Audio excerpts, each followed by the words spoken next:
Hey guys, we are extremely happy to present to you the third day of VIVUM 2021. Today, we shall be starting with esports, which shall show you a wide variety of events. Today, we shall be streaming the finals of Minecraft Build Battle and Chess. To kick things off, let's start with Minecraft Build Battle. Stay tuned to enjoy the show. Hello everyone, welcome to our Build Battle Finals, a part of our VIVUM Esports. And I'm really excited here to be with you guys. And with me, I'm gonna have Harsh. He will be joining shortly after beginning the tournament finals. So this is gonna be quite an exciting finals. I'm extremely looking forward to it. I hope that everybody else is as well. And well, I'm looking for some 20 minutes of amazing building, and I want it to be a tough competition.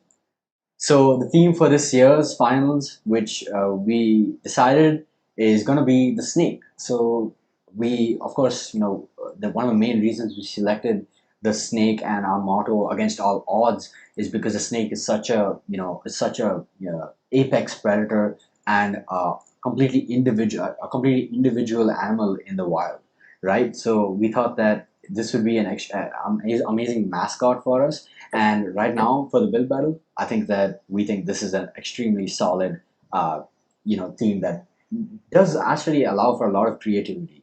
So I want to see some, interesting builds because in the preliminary rounds we had some extremely amazing builds, and we selected the our most talented candidates, and now they're duking it out in the finals here. I finally have Harsh with me now. What's up, Harsh? Yeah, hello. Yeah, so this is our finals for the build battle, and the first round was really amazing. We saw wonderful builds. So we were thinking of attaching a few clips of all the builds of the first round, and this is the finals. As you can see, it's live right now, and So we can see. I think that like even in the preliminary rounds, we saw some amazing, like really amazing builds. So I'm looking forward to some even better ones. With the 20 minutes of time, which I think is ample, is it's going to be I guess it's quite a competition for the 1,000 rupees prize, I guess. Now, Harsh, you're looking at how about we check out some of the initial drawings, Yeah. So you popped the invis. I can't see you. yeah. Oh god. So we have right now 8 participants. They're side by side, and all of them have started building. And there's a 20-minute timer. So this is one of the plots. So this is um, I'm actually looking at Daddy's snake here, and it's actually looking really good so far.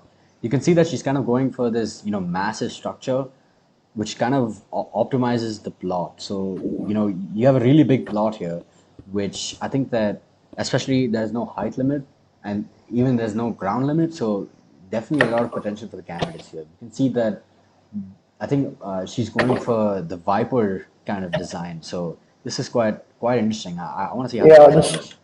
And she's on great pace. So I think that yeah, that's amazing. So definitely. how's the timings going on right now? For the participants, do you think that they're good on time right now? Yeah. So what we have here is we have 16 minutes left, and I think that I they think are. they've made quite a bit of progress in like just 5 minutes. So Yeah. that's gonna be quite a this is gonna be quite a, I guess, interesting build. So we're gonna be seeing. I'm looking at this build right here, from Rose of the Wither, which is kind of interesting. It kind of looks like a maybe she's trying to get the snake egg here. This is pretty interesting. So I'm actually kind of curious to see what she's on about. You want to Yeah. call Could you her in? drag? Yeah. Could you drag this person? Let's call her in. I think that this is gonna be quite Yeah. a. I'm quite curious here.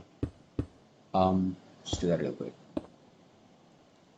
Wait, could you just look at the timer? Could you just put 15 minutes? I did. Just look at it. Put 15 minutes now. Okay, yeah. Hey, Anahita, how are you doing? How's your build going? My build's going well. How Yeah, are you- yours? We were actually kind of curious with your build. Really, it looks quite interesting. Are you kind of going for this snake egg? Yes. So basically, I'm trying to build a trophy in the sand or a dust kind of a biome, where the snake is going to surround the entire trophy because Oh. trying to put the statement that against all odds. That's amazing. That's a really good idea. It's That's wonderful. actually quite interesting because Thank you, it yeah. brings in the motto as well. Now that I think about Yeah, it. exactly. And I think, I mean, So it's quite interesting. I want to see how the desert climate, comes out here. So that's quite interesting. How do you think you're doing on pace so far? You think you're doing I great? think the pace is going really well. In fact, that I just finished the entire important part of the trophy, which I thought was going to take a lot of time. you can continue. Yeah, I think Yeah, All right, thank I'm you so going out much of for steady your, state. yeah, thank you so much for your time. Yeah. Hopefully it turns out well for you. We'll, Thank we'll, you. we'll call you later, so if we want to talk to you. Thank you. Thank you so much. Thank Thank you. you. Yeah, so some really interesting prospects right there. I actually didn't expect that level of detail, that they're going into, that they're going even into, okay, what is our climate going to be like? What is our, background going to be? What is the, is there any kind of pedestal? How do we get the focus on the snake or whatever our subject is? So I think that's actually really, like, I actually did not expect this at all. This is like pretty high level building in my opinion. So we're going to Yeah, see, and yeah, yeah, this we also is. see like how the snake is going to be around the trophy, and that's a very good idea according to me. That also brings in the motto and Now we're moving on to Arno's species. This is panning out extremely interestingly because I can see that this is not like the kind of viper snake that I think most people think about when it comes to snakes, but it's kind of like a bit of a sand snake, like a maybe even yeah, this is like one of the rattlesnakes maybe found in the yeah, you can desert, see and it like looks the really scary. yeah. I We think see he's used very yeah, creative use of the eyes. yeah, I really like this. Um, The use of the mixed like terracotta here. This block is really good for coming out as a bit of yeah. a obscure one. But I really like the pick so far. The tongue, I mean, it's So really you- amazing. yeah. So yeah, I mean, So I'm looking forward to how this pans out. It looks like this is quite an interesting snake at that. yeah, You want to move on to the next plot? I think that there's a lot of yeah. interesting potentials here. So moving on to this one. Yeah, we can look into this one. This is oh man, Ooh, okay, you this got is another. fiery eyes. Yeah, Oof, that's a, I guess that's quite intense. I yeah.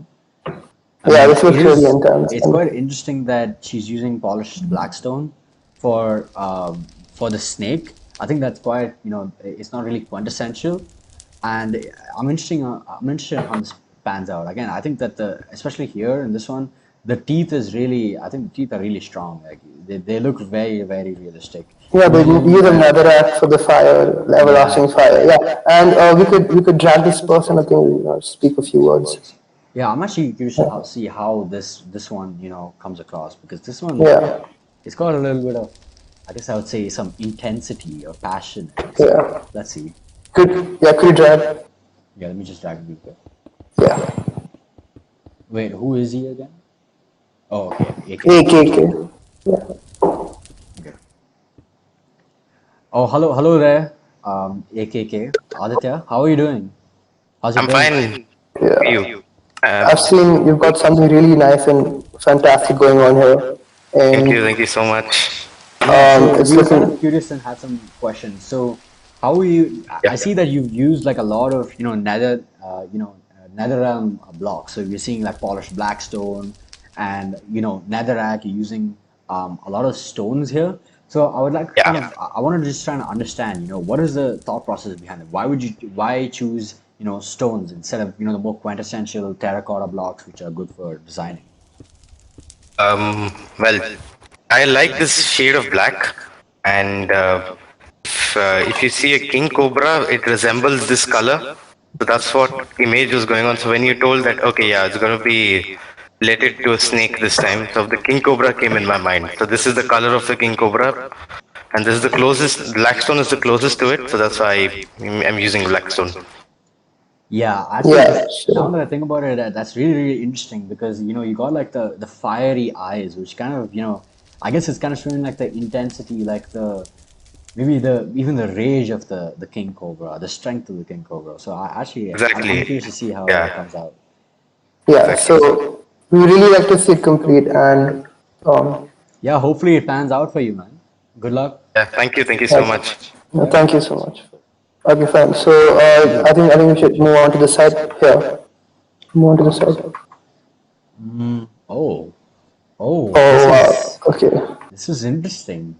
This Got a is bit she's of a going for like a skeleton. bone structure of like a skeleton snake, I guess. And I love the contrast used and how like the knife is being destroyed. Yeah, so we could share some really interesting thoughts with this person if they want to get Yeah, dragged. I'm actually curious because I'm seeing Yeah, this sword design kind of thing coming along. yeah, It's very interesting. Like I'm wondering how the theme of the snake, is coming in here because like I can see there's a yeah, lot of skeleton. Maybe he's looking for something undying or something like that. I don't know. Let's ask him. yeah. Let me just drag him.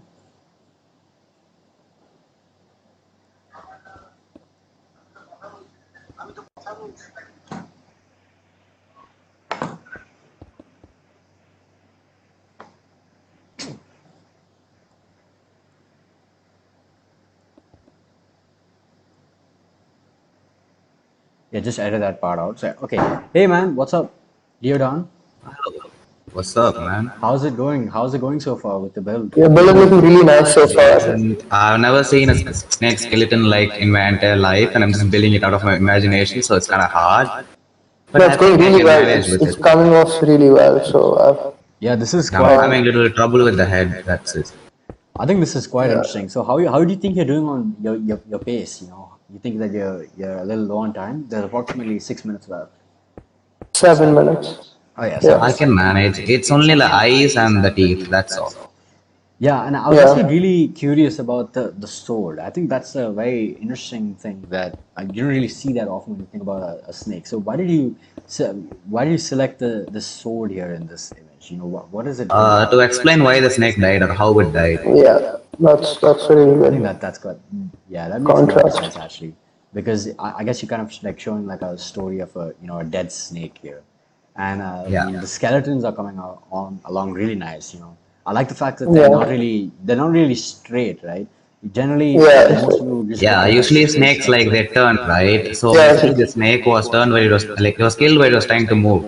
And you Could know show how the snakes dynamic move, nature right? and like yeah, and how they're slithering across the plains. Yeah. Yeah, we see that. It's really interesting, really nice. And thank you so much for coming. But like we just quickly speak to every participant and give everyone an Yeah, opportunity. Thank you sure. so much. Yeah, No no. problem. Yeah, and the best of luck. Hope Best of luck, mostly man. like it will come out amazing. Thank Thank you Hope it so you. turns out much. well. Yeah. Yeah, so I mean, I did not expect something like this.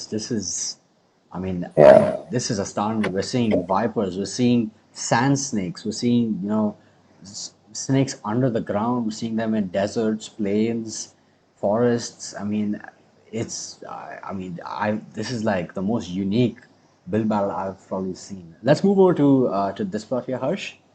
I think this one Yeah. belongs to Rihanna. Yeah.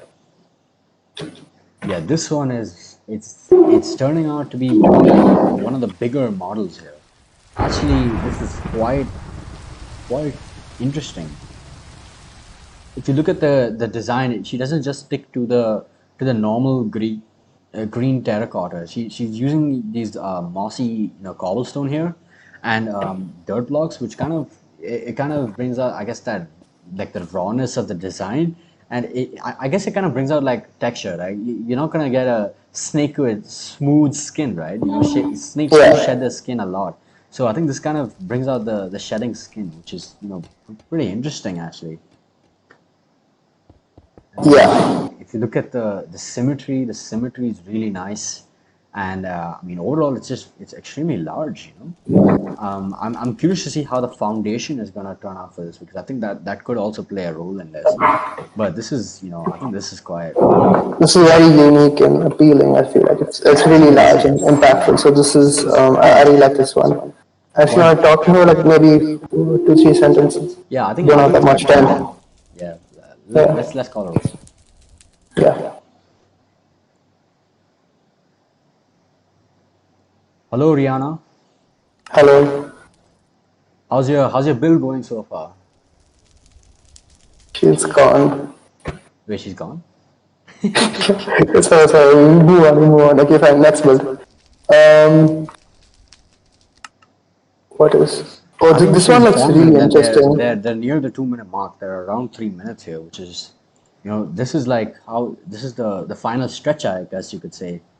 I just want to see like a massive overview here. It's quite. I'm really interested in seeing how this pans out. Yeah.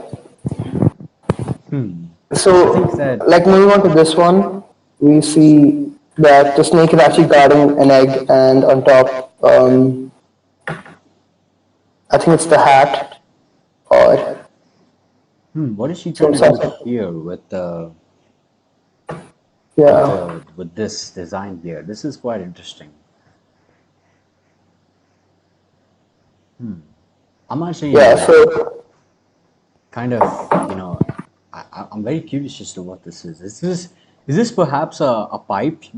How in Indian culture, it's known that we not tame snakes but rather control them. This yeah, is it's really exactly what nice. this seems like. I love the background and the use of negative space to bring out the main object in Yeah, I this think there's so much building. detail in this piece here because if you look at it, the trees are not really clumped together. Generally, you just randomly place them around and hope for the best and think it looks good. But this one here is like it's placed around the side, so you know exactly what this piece is going to be about. It's going to be about the grand snake, and I like this. Oh, someone needs to remember. So Yeah, it's against all so, odds, right? yeah, against a lot. So this climate here is really interesting. We're seeing a lot of plains, and I like that it's not really a two-dimensional plane. There's a lot of layers of, I guess, kind of grass carpets that's being placed here, like tiny bushes, and I mean this is quite unique, and I'm really interested in how this pans out. So it's like this is quite interesting, and we are nearing the 2 minute mark right now. It's the home stretch. Yeah, All these participants need to get on as quickly as they can, and finish their pieces off. And so far, so good. If you just take a bird's eye view of what's going on here, these are some really quality pieces that we're seeing here. I think that this is quite. I don't know how we're gonna decide who's winning this one. I mean, this is just crazy. I mean, yeah, like like take a look here. We're seeing the climate come out. We're seeing the climate come out. I mean, you gotta finish it as fast as you can, I guess. So they only have approximately they should have be having approximately 1 minute left right now. yeah, about 1 minute. So I think Uh, some people are actually finishing off, but I think a few others are actually still working on their core image. So I mean, it's quite a time constraint for them, I guess. I mean, I'm curious to see if they can actually come out with an amazing piece. So I mean, there's just so many interesting things here to talk about. I mean, I don't even know where to start from. So I guess like I mean they certainly made it hard for us to judge, that's for sure. I think that this is just I is the hardest one I've judged so far. Like yeah, there's so many potential winners here. I would feel bad selecting a winner out of these. And generally I don't really I'm opposing against tiebreakers and things like that. But this is just wow. we see that each and every build is now coming together, and every build has its own unique qualities. And I don't know how, as judges, we'll be able to actually compare these builds because they have their own unique identity and their I own think we're nearing personal touch. the 10-second marker, right? Yeah, like about yeah, just do a countdown, no 10 seconds. Yeah. So Just do it we're now. nearing the end. 10, 9, Yeah. 8, 7, 6, 5, 4, 3, 2, one, and stop. So I think this is quite an amazing job done by everyone. Yeah, this is a GG for everyone. I don't think that anyone has come up with a bad piece. Every single one of these looks so good, and I'm at a loss for words here because this is this was quite competitive. And I mean, being able to judge a winner from this is, I mean, it's unbelievable. You can see so many different designs, and I love how like, they bring out the snake aspect in this. If you look at it, so I actually really love how the snake has come out in all of these different pieces. You can see the way that they use it. Look here, like we got a viper here, a massive viper, and then we got here a snake on a throne to signify against all odds. Oh, look at these teeth! These are just brilliant. Are you with me, Pegasus, big man, Harsh? Yeah, Like, sorry yeah, for the disturbance. just want Yeah, to move over to this plot here. I think the one with the trophy, the way this spanned out. I mean, this is exactly how she imagined, how she imagined it. I mean, just look at the teeth. I think the teeth are so oh my god, I nice. feel like this is really, This is amazing. I mean, I and think we just have a looking at clear, the this is like we got such a amazing variety of blocks. The trophy signifying against all odds. The individualism. This is a potential candidate right here. yeah, Moving on to the next one. Even this one is it's brilliant. It's so amazing. Wait, let me just tell them to not type for the timing. All yeah, right. Okay. Okay. Like just edit this part out. Okay. So moving on yeah, to this one, I think this one is a, it's interpreting the snake in an extremely interesting fashion. We're not looking at the quintessential, snake above the ground. It kind of like this is like it's looking like a bit of an assassin snake. It's yeah, looks like underground. kind of like a deadly Even vampire snake, yeah, maybe. yeah. That's I just mean, out to if you look hunt. at it, And even the dirt is there on top, which kind of suggests that this person, this snake has been underground for a while. So yeah, and like it's that's coming out of the ground to attack, maybe. And it looks really scary. And yeah. possibly Seeing like the wood design, and it's like I love this scheme. The climate is there. The environment is perfect. This is amazing. Moving on to the next one, the skeleton. the Quite interesting skeleton thing, here. You oh can my see god. that. Really unique perspective, Wow, really this unique take is towards this. I really like the structure here. The structure is so Yeah. unique here. I think the story as well, the fact that, this person interpreted it not the same way of, well, okay, an alive snake, a threatened snake, but rather one that's dead and, something that has, I think the snake has, one of the most curious, I guess, like remains. It's quite interesting here. So I guess the netherrack here kind of signifies the blood trail which it left after it died. So this is quite interesting.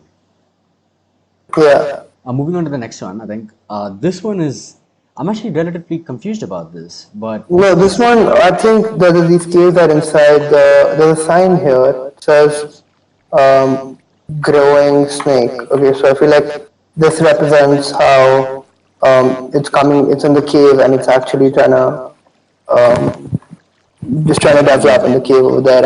And there's another aspect, like another bigger snake over here, I guess. I think yeah, I it's, think that the use of emeralds, the emeralds here, oh, I think, is so I think the person in this build has used the slogan against all odds as to show that the snake was growing and now it's finally evolved and shows what it's yeah. become.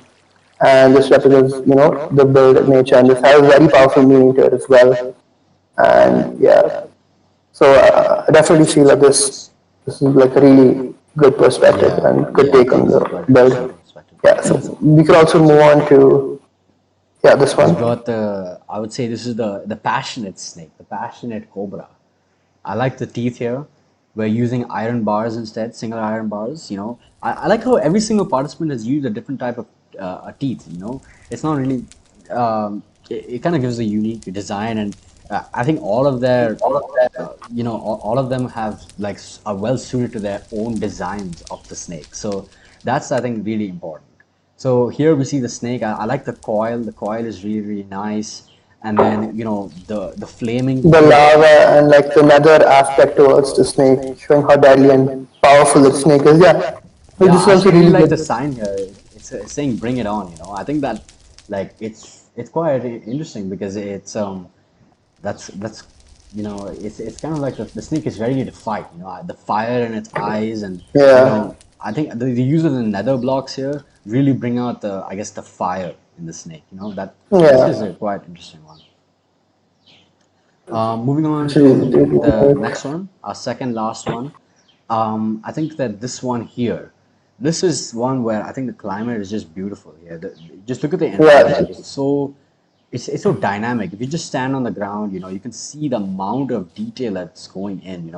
The layers of the blocks and the bushes that are coming through, the trees, the environment. I guess it kind of trying to bring out the whole snake in its natural habitat here. So this is like it's kind of showing the snake in its in its comfort zone. You can see that it's kind of yeah. slithering up. I think this is a long tree, a tall tree. So this is quite interesting.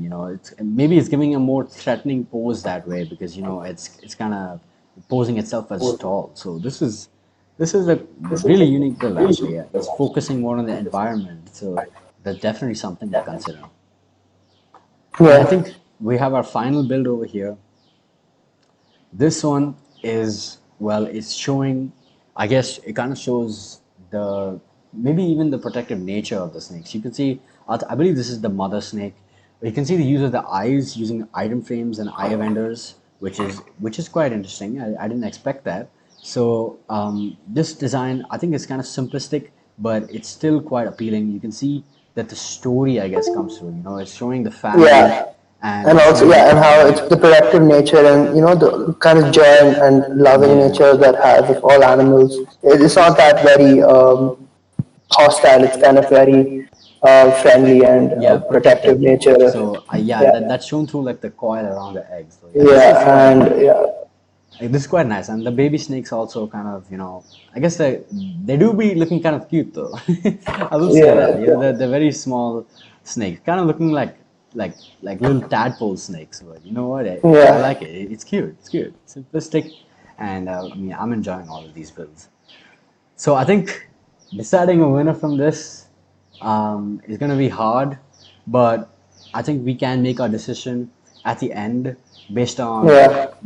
all of these, and we will be announcing the winner to this event in the closing ceremony, and they will win 1,000 rupees as well as the runner-up with 500 rupees. So make sure to tune in and find out which one of these Yeah. amazing builds won.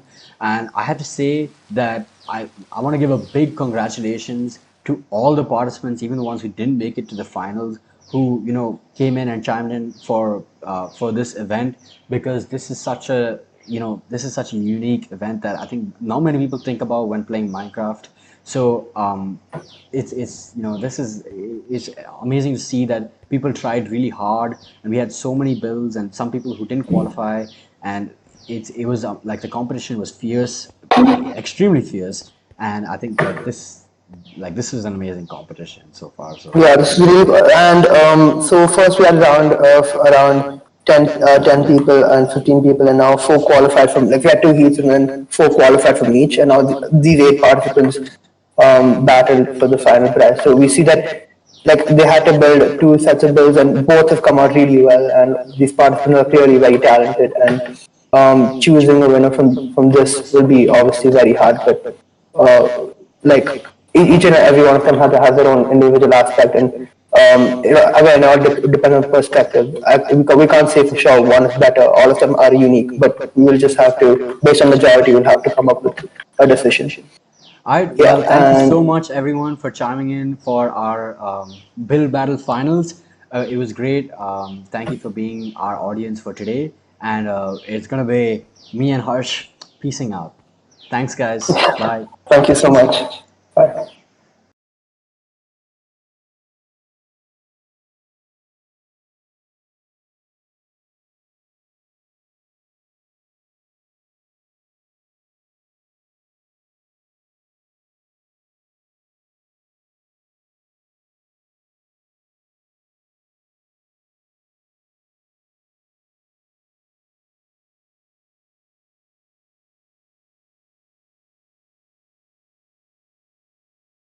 Hey everyone, that was an amazing Minecraft Build Battle Finals. Thanks to all the participants and everyone for watching.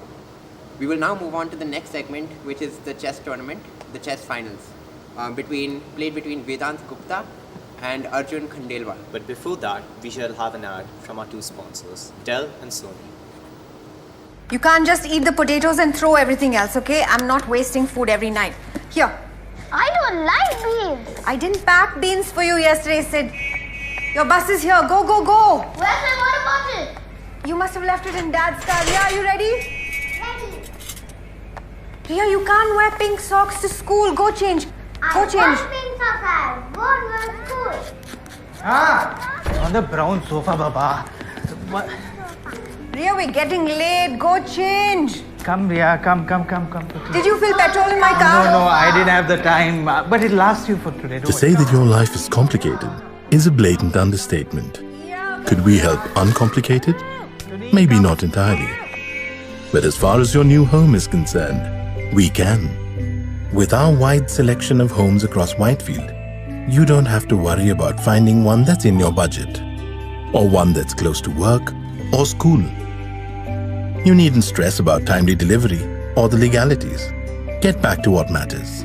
We've got you covered. Vaswani. Homes uncomplicated.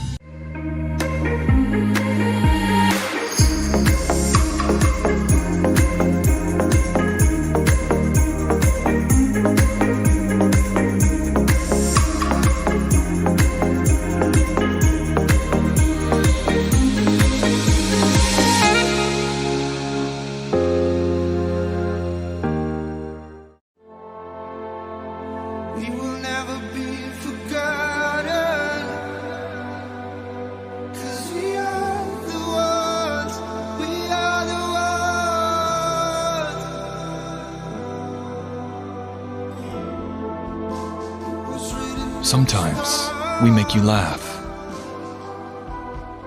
Sometimes we make you cry.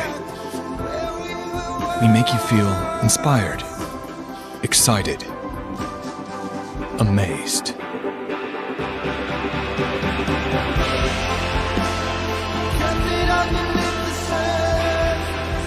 Empowered. Alive. Curiosity propels Sony forward. Extraordinary entertainment that moves people's hearts. Groundbreaking electronics that connect people to people. Mobility. Medical and financial services that support people. We honor our past and build for the future. We collaborate with people around the globe to synthesize diverse points of view into a sustainable vision. We harness technology to transform and enrich lives. Sony's purpose: fill the world with emotion through the power of creativity and technology.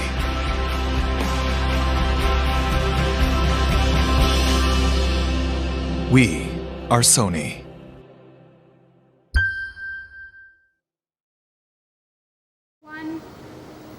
We will now begin the chess finals between Arjun Khandelwal and Vedant Gupta, who have played amazing chess so far and have qualified among over 100 participants.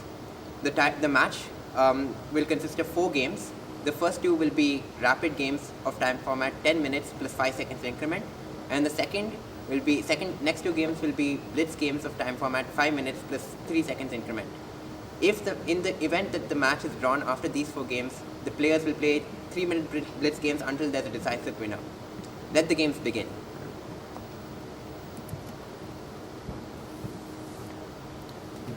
So the players have started with e4 or solid opening, which everybody starts with, and let's see what black responds with.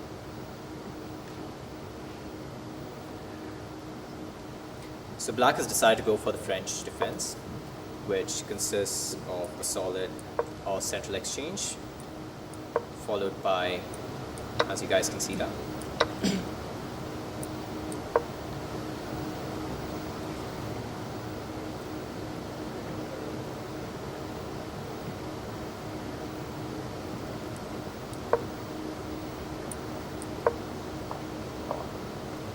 Okay, both players have been developing naturally. Black plays the bishop to g4, pinning the knight on f3 to the queen, and white replies by pushing it back to h5, and bishop e2 to avoid the pin.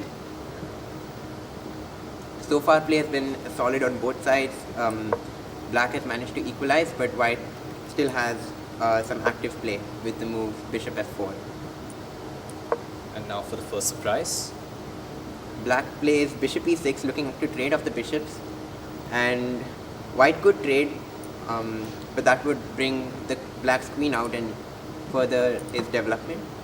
And so okay, black goes for the move knight to e5. Now this move comes with a trick, because black can't take the knight with their own knight, as that would result, and if that happens, then white would take back with the pawn, and that would fork black's bishop and knight, and white would win a piece in that example. So now we can see the black bishop has retreated back one square. So black was aware of this, and hence just simply moved their bishop to safety on the g6 diagonal. Although maybe trading the bishop on e2 was also an option. Both players castle their kings to safety, and now all we can do is wait and watch to see how white is going to respond to this.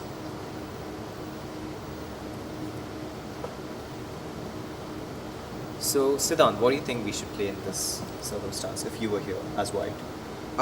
One idea that would come to mind is maybe a move like bishop f3, pressurizing black's pawn on d5, which has only one defender. Black would then have to go back with the knight with something like knight e7 or move the bishop, and that might make, while white can get the active diagonal for their light square bishop.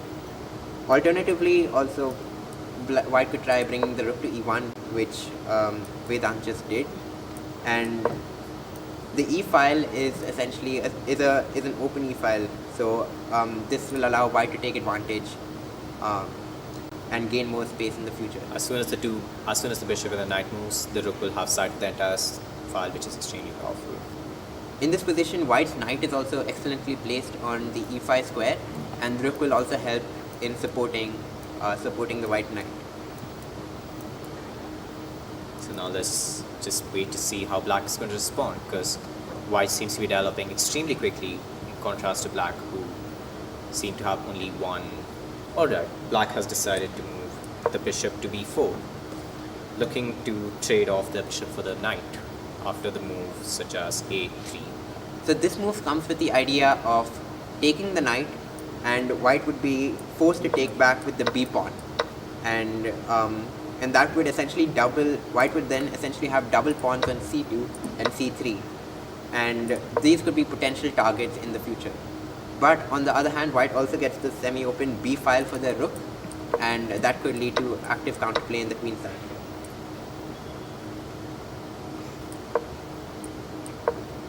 So something like this.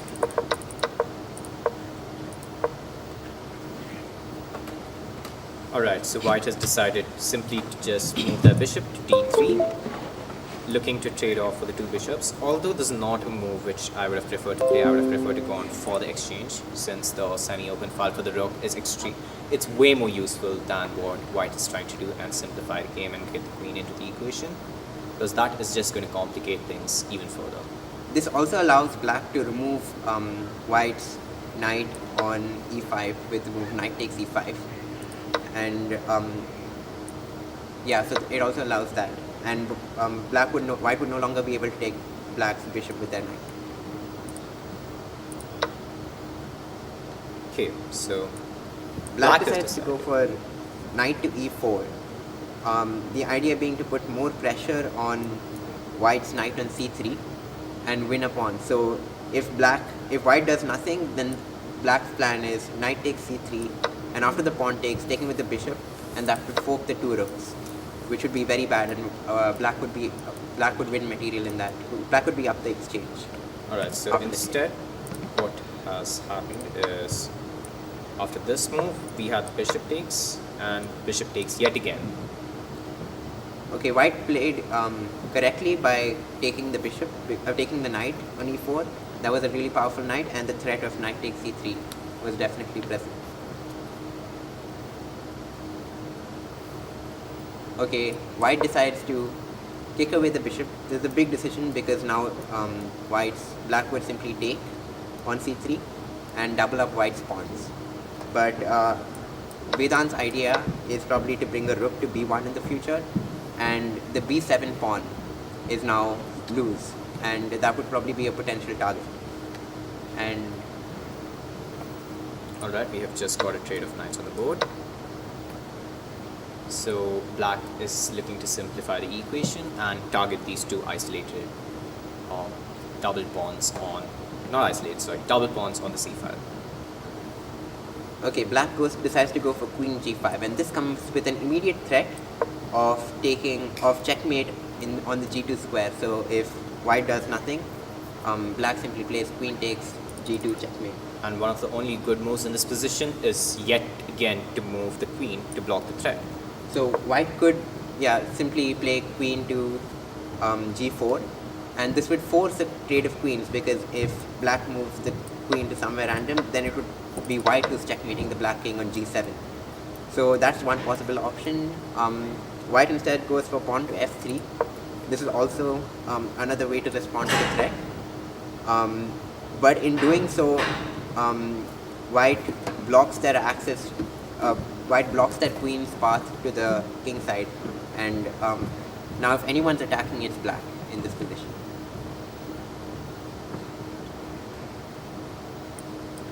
So now there's yet another threat of simply bishop takes on h3, since this pawn is pinned to the king.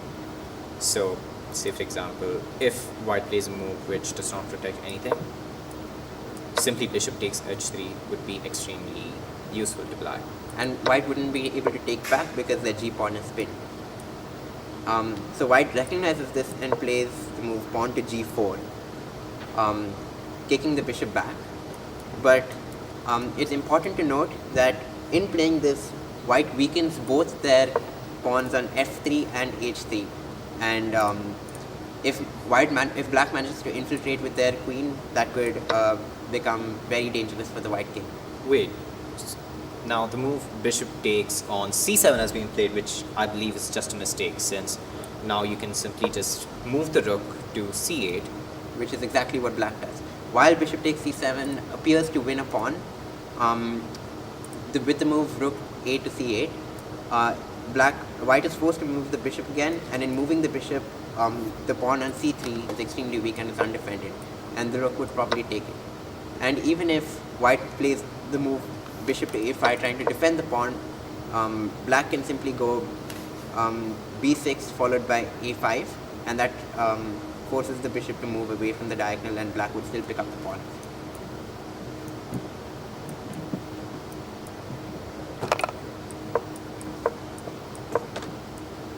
So instead, white simply moves the bishop back to g3, but now, of course, the only reasonable move is probably for black to just take the c3 pawn, and that's what's seen in the game.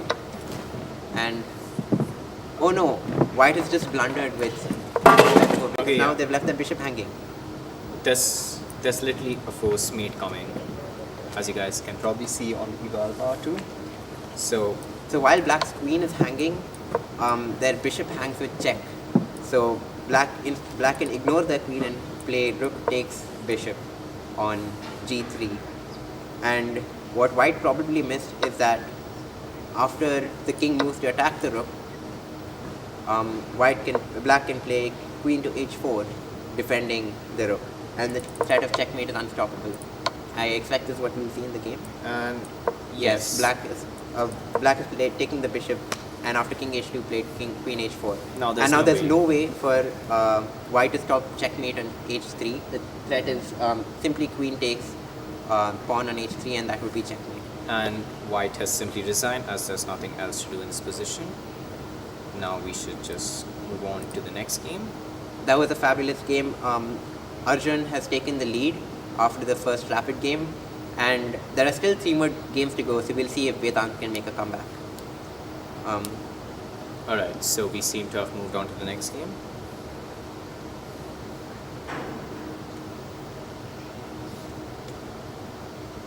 Okay.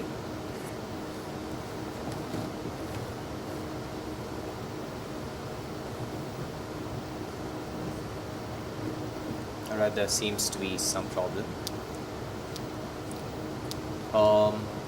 So while we look at this, we know that now if Arjun wins yet another game, he will be up to nothing, and then Vedant will be in a must-win situation. He will have to win. If Arjun wins this game, this is going to be a very important game, because if Arjun wins, then Vedant will have a must-win situation. He'll be forced to win the next two games if he wants to take the match to tie breaks. So this is a very crucial game, and Vedant will be looking to try and win the game. Okay, it seems the game has started. White has gone for the ready opening with knight to f3 followed by d5, and has gone for the king's Indian attack with g3.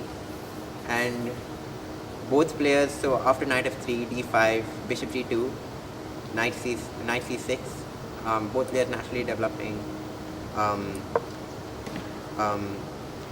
and black plays knight to f6, white castles, just to show the moves that happened and was skipped over. Black plays e5, white plays d3, bishop c5, bishop g5. Bishop g5 simply pins the knight to the queen, and after h6, white retreats the bishops in order makes a trade, and yeah, black plays knight g5, white plays knight d5 with the threat of taking the pawn on e3. And Alright, could you just go back to the moves yet again? okay, it seems there's been an issue with the analysis board, so we will quickly go through the moves once again. So knight f3, d5, g3, knight c6, bishop g2, knight f6, castles, e5, d3, bishop c5, bishop g5, h6, bishop back to e3, bishop takes e3, f takes e3, and knight g5, trying to take advantage of the pawn on e3. And black plays queen d2 defending, but now can no longer play the knight to d2. So black is certainly better. Then black castles, and white played knight c3, and then black played a pawn break with pawn to d4. But this kind of solves white's problems, because now they're doubled e-pawn, they can simply trade the pawn, and white no longer has double pawns and has a semi-open f-file for attack. There seems to be yet another problem with the analysis board. I've reloaded it. Can you just tell it again? Okay, so after black castled, knight c3, Knight to d4, c3? e takes d4, knight takes d4, e3, knight f4, and knight f4. So this is the position reached so far. Okay, sorry for the technical issues. So after black castle, white played knight c3, then pawn to d4. Okay, so from here they have played castles. Knight is c3, pawn to d4. Wait, go back. So after 8, okay, I'll go back a bit more. So after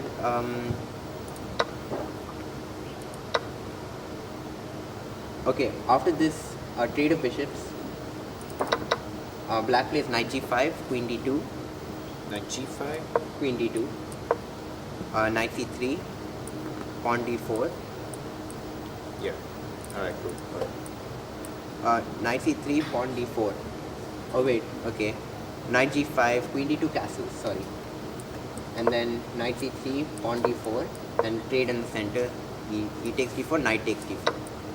And pawn to e3, knight to f4. And then after this, white has played, back. After e3, white played knight to f5. And knight to f5. Knight to f5, yep. Knight d2, 5. Yeah, okay. And so in this position, White's e3 pawn is attacked 2 times by the 2 knights, and so one obvious move would be to play e4 to try and kick away the knights, but White instead opted to bring the a1 rook to the e file, and now both of White's rooks are centrally placed on e1 and f1, and the rook on f1 also has scope because it has the semi-open f file. And Black played bishop to d7, which comes with the interesting idea of maybe playing something like bishop to c6 to counter White's bishop on g2. And I think there's a tactic here which we are missing. Okay, White is just the problem with bishop to d7 was in fact that White could play h3, and after the knight moves, White can pick up the undefended e5 pawn. But White misses that and instead plays bishop to h3, which completely blunders the game, because White can play knight f takes e3.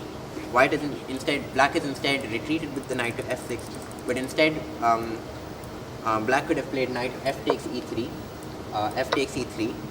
and that essentially wins a pawn for thing. And if White moves the rook to f2, even if so that essentially leads Black to a winning position. So let's go back to the game. White has moved the knight back to f6, but this now blunders the game for Black, because now White can take the hanging pawn on e5. The pawn on e5 is undefended and can be taken. And can from be a taken by the completely White. winning position, Black has now moved into a losing one. Okay, White has Arjun has spotted knight takes e5. Now we just need to wait and see how Vedant is going to respond. A possible idea would be to an interesting idea would be knight takes e3, because if the rook takes, then what Black can take the bishop on h3, which is undefended. But after knight takes e3, the rook will not take, but knight will take on. But White's knight will take on d7. Knight takes d7, and that comes with an attack on the rook. So while Black is attacking White's rook, White also counterattacks by attacking Black's rook, and White will end up a piece at the end of the variation. So now let's see whether White has spotted. Black has indeed gone for knight takes e3, and now the only move would be knight takes d7 in order to keep the advantage. White has to play knight takes d7, as that's the only way that they will get any advantage. If they take with the rook or the queen, then Black wins back their piece by taking the hanging bishop on h3.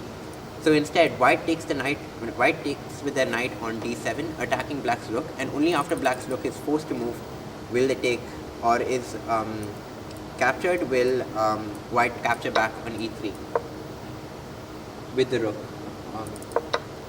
So after knight takes d7, rook e8, White can play rook takes e3, and White will end up a piece. And let's see whether White spots this very tactic and is able to avoid it.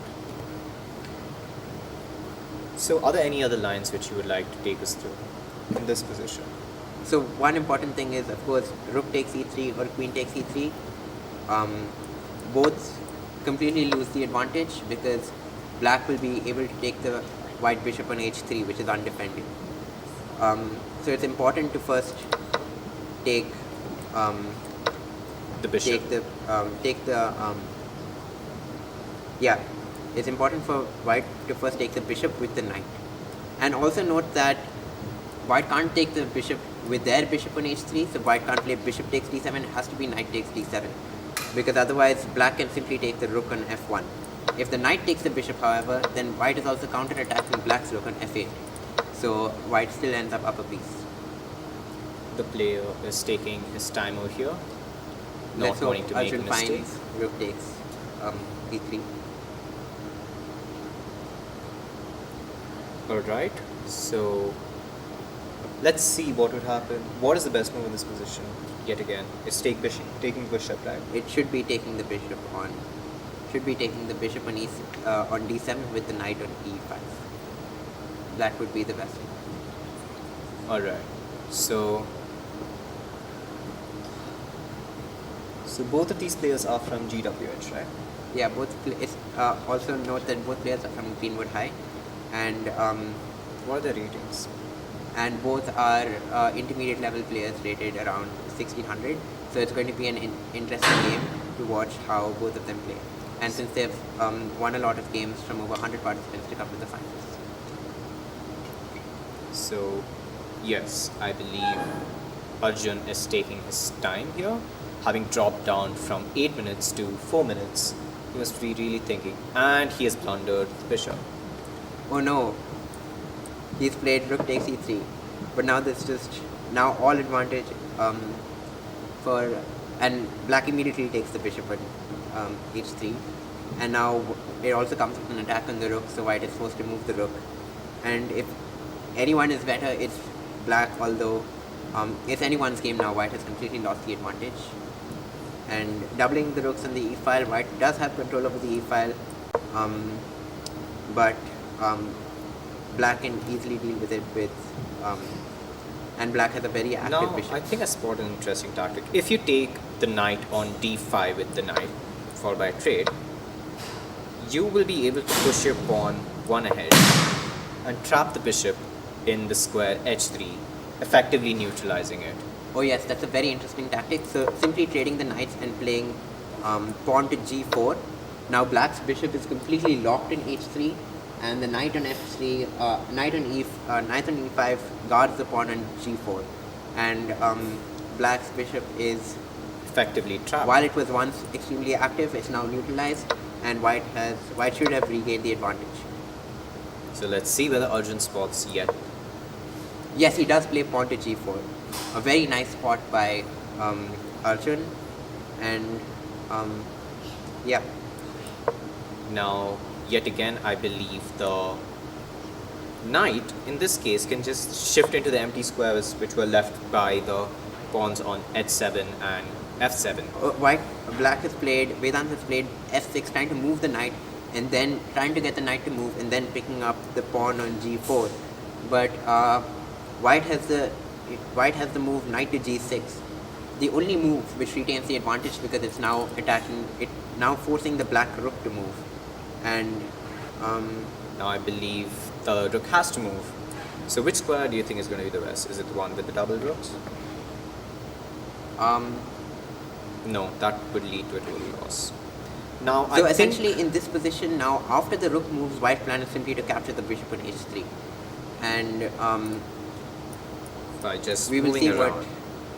One of the moves which I think black can play, but in this position I think it's extremely horrible since black is literally playing down a piece with their bishop being locked out of the game. Yeah, and the simple threat is just simply rook takes h3 with the rook on e3. Yeah.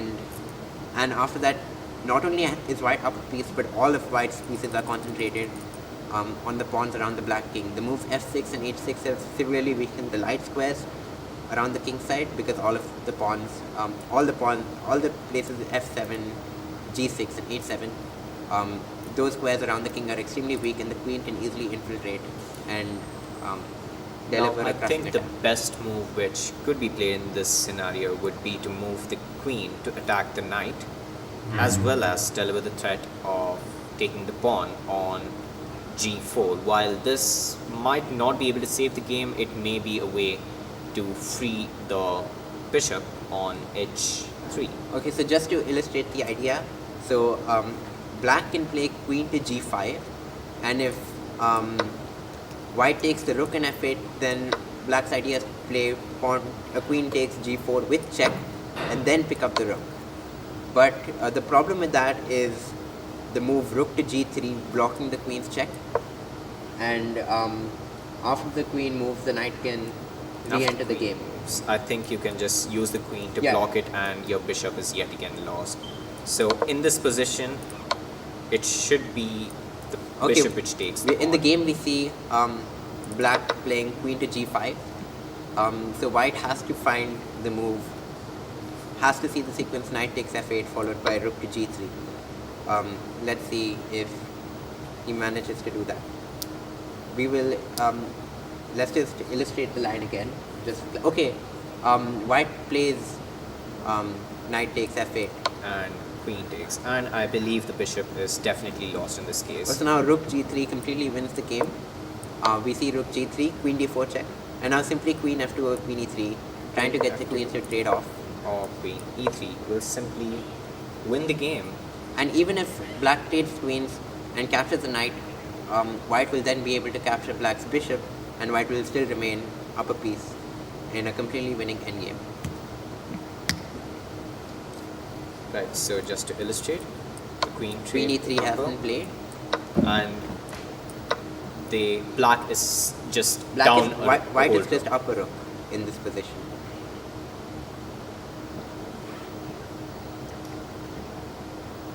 All right, I think there's we been can a trade see of what's going to happen. There's been a trade of queens. All right, and he decides to take the rook. And black plays rook f8, and white simply takes the bishop, and black. Now Vedant is resigned. Yeah, this position is simply lost. With down a rook, it's impossible to win an endgame against a 1600 rated player. And now, Siddhant, would you like to tell us a bit about chess? Yeah, so just to talk a bit more about the match, Arjun Khandelwal has now completely dominated the rapid section, and he's won both games. And if Vedant wants to make a comeback, he will need to win both the blitz games in order to force tie breaks. With that, we will now have a short ad break from one of. We'll have a short promotion from a very famous chess promoter in India, Sushruta Reddy, who is also the 2014 Millennial Chess Champion.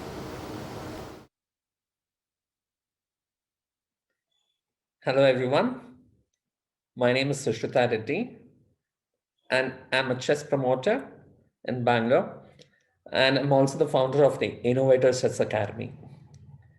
Additionally, I'm also the Millionaire Chess Champion in the year 2014 in the under 2000 category. Chess is one of the oldest strategy games, and it has brought together a lot of people for thousands of years. Or rather, I would correct it as hundreds of years. And as a chess promoter in Karnataka, I would like to recommend VIVUM's chess event for all chess enthusiasts.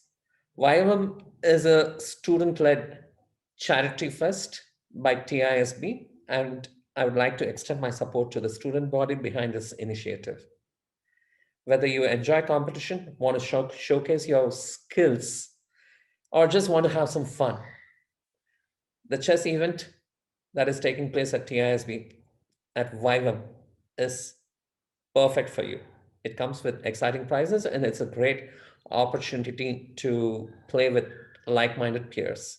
I encourage all of you to enroll, and I wish you good luck. Have a wonderful day.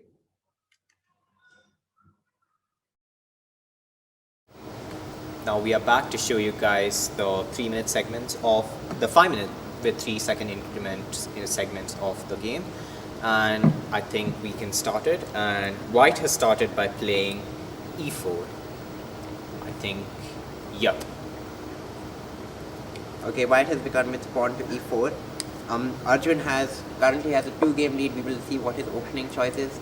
He goes for the Sicilian defense, which is interesting because the Sicilian is known to be a very aggressive opening, and is normally played when the person playing with black wants to play for a win. But Arjun doesn't really need a win in this position. He can just play solid, but we will see what he has in mind when he with the Sicilian defense. And he has gone for the Kelly variation, and both players seem to be well versed in their lines, as none of them have drifted from theory till now. Okay, with pawn to a3, black simply takes the knight on c3, and we see a similar idea in the previous game with the double c pawns and double c pawns, and now even though white has a bishop for a knight and a semi-open b file, the double c pawns may be a liability in the future. And now black has just decided to push the b pawn 2 squares forward just to take a bit more space. However, this allows for the move pawn to c4. I believe this pawn to c4 is an interesting break because an other option would be pawn to a4, which is standard in these positions. It's also important to note that pawn to b5, while it's a standard maneuver in the Sicilian defense, in this particular position it may not necessarily have been the best because white hasn't castled queenside as in many lines, and b5 is not as potent. And right now we've had a trade of queens really early on in the game, which suggests that Arjun has decided to take the game slowly and not take too many calculated risks by taking the queens off the board extremely early. Okay, white goes for a second pawn break with pawn c4, and we will see the position is somewhat equal, material is completely equal, both sides have 6 pawns each.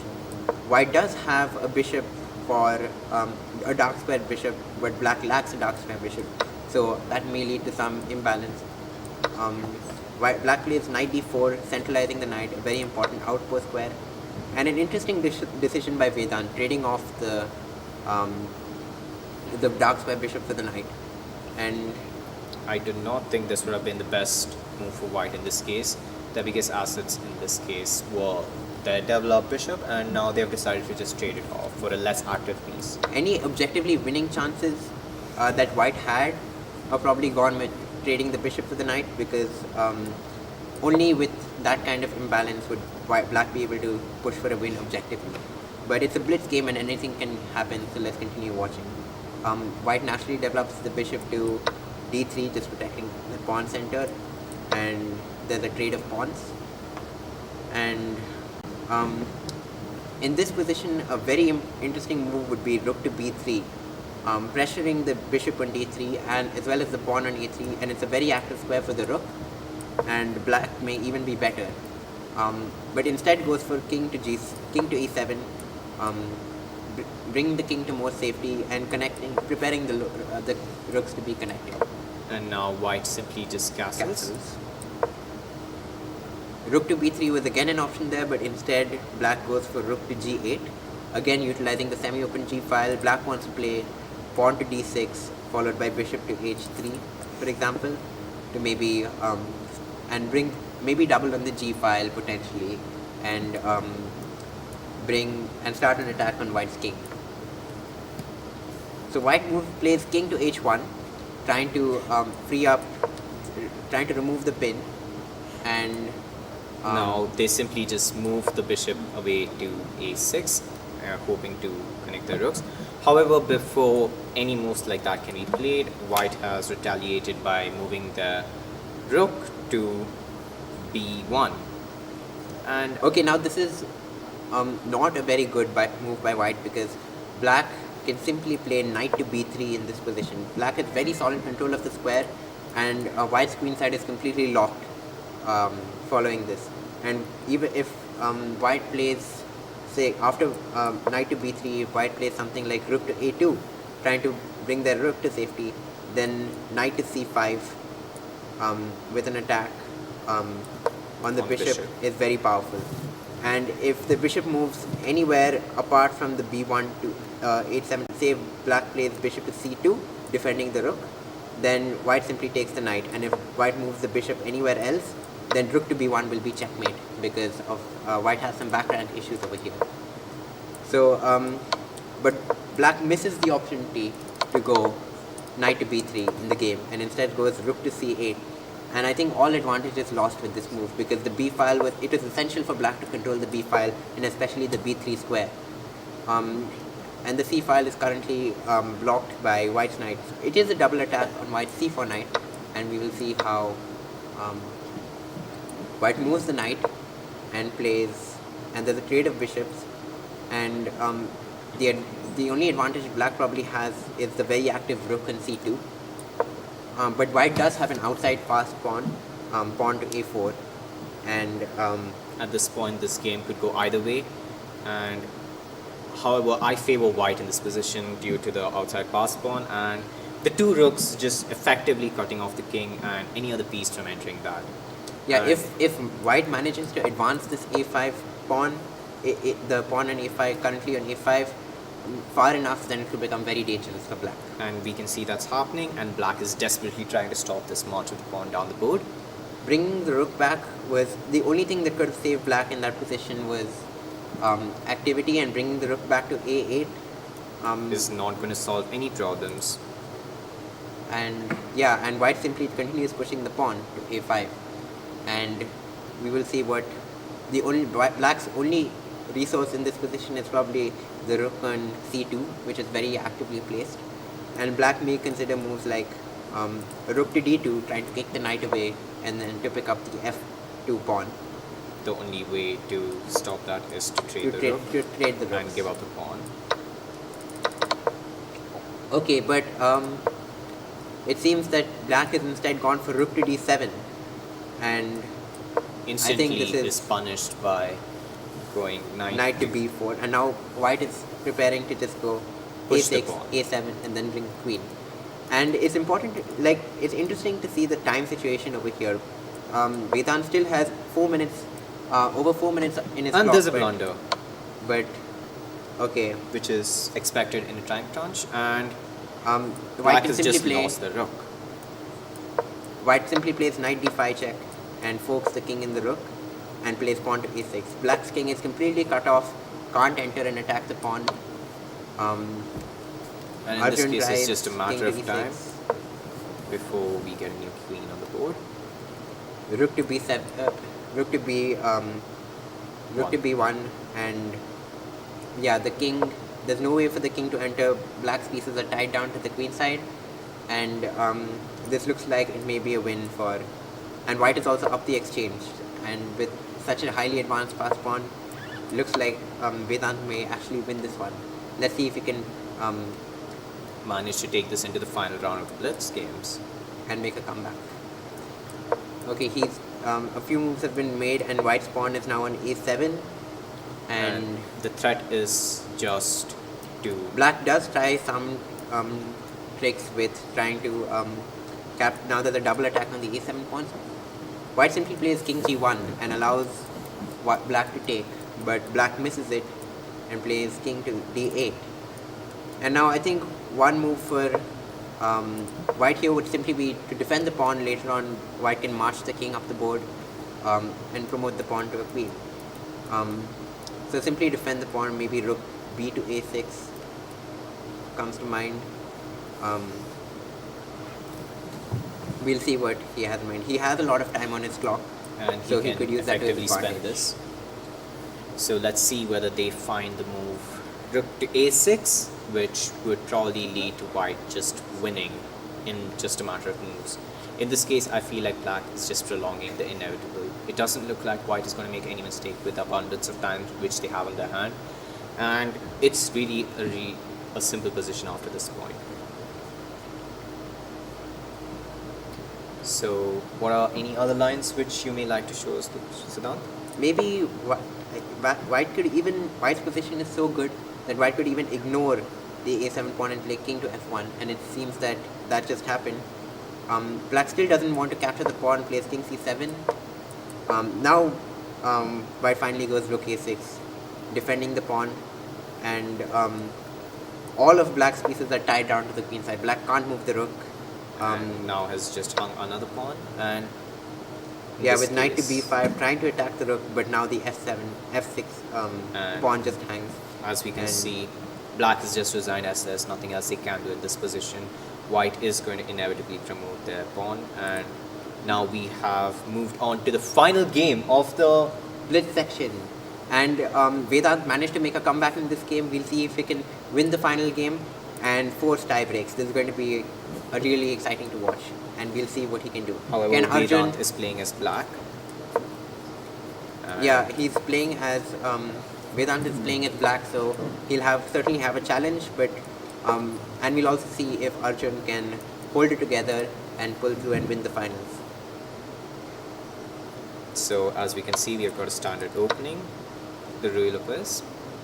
We have e4, e5, knight f3, knight c6, and bishop to e5, the so-called Spanish game, or the Italian, or the Royal Effects. And it's an opening found even at the highest levels. And even the white trades the bishop for the knight, and black does get the semi-open b file and has a powerful center now with the pawns.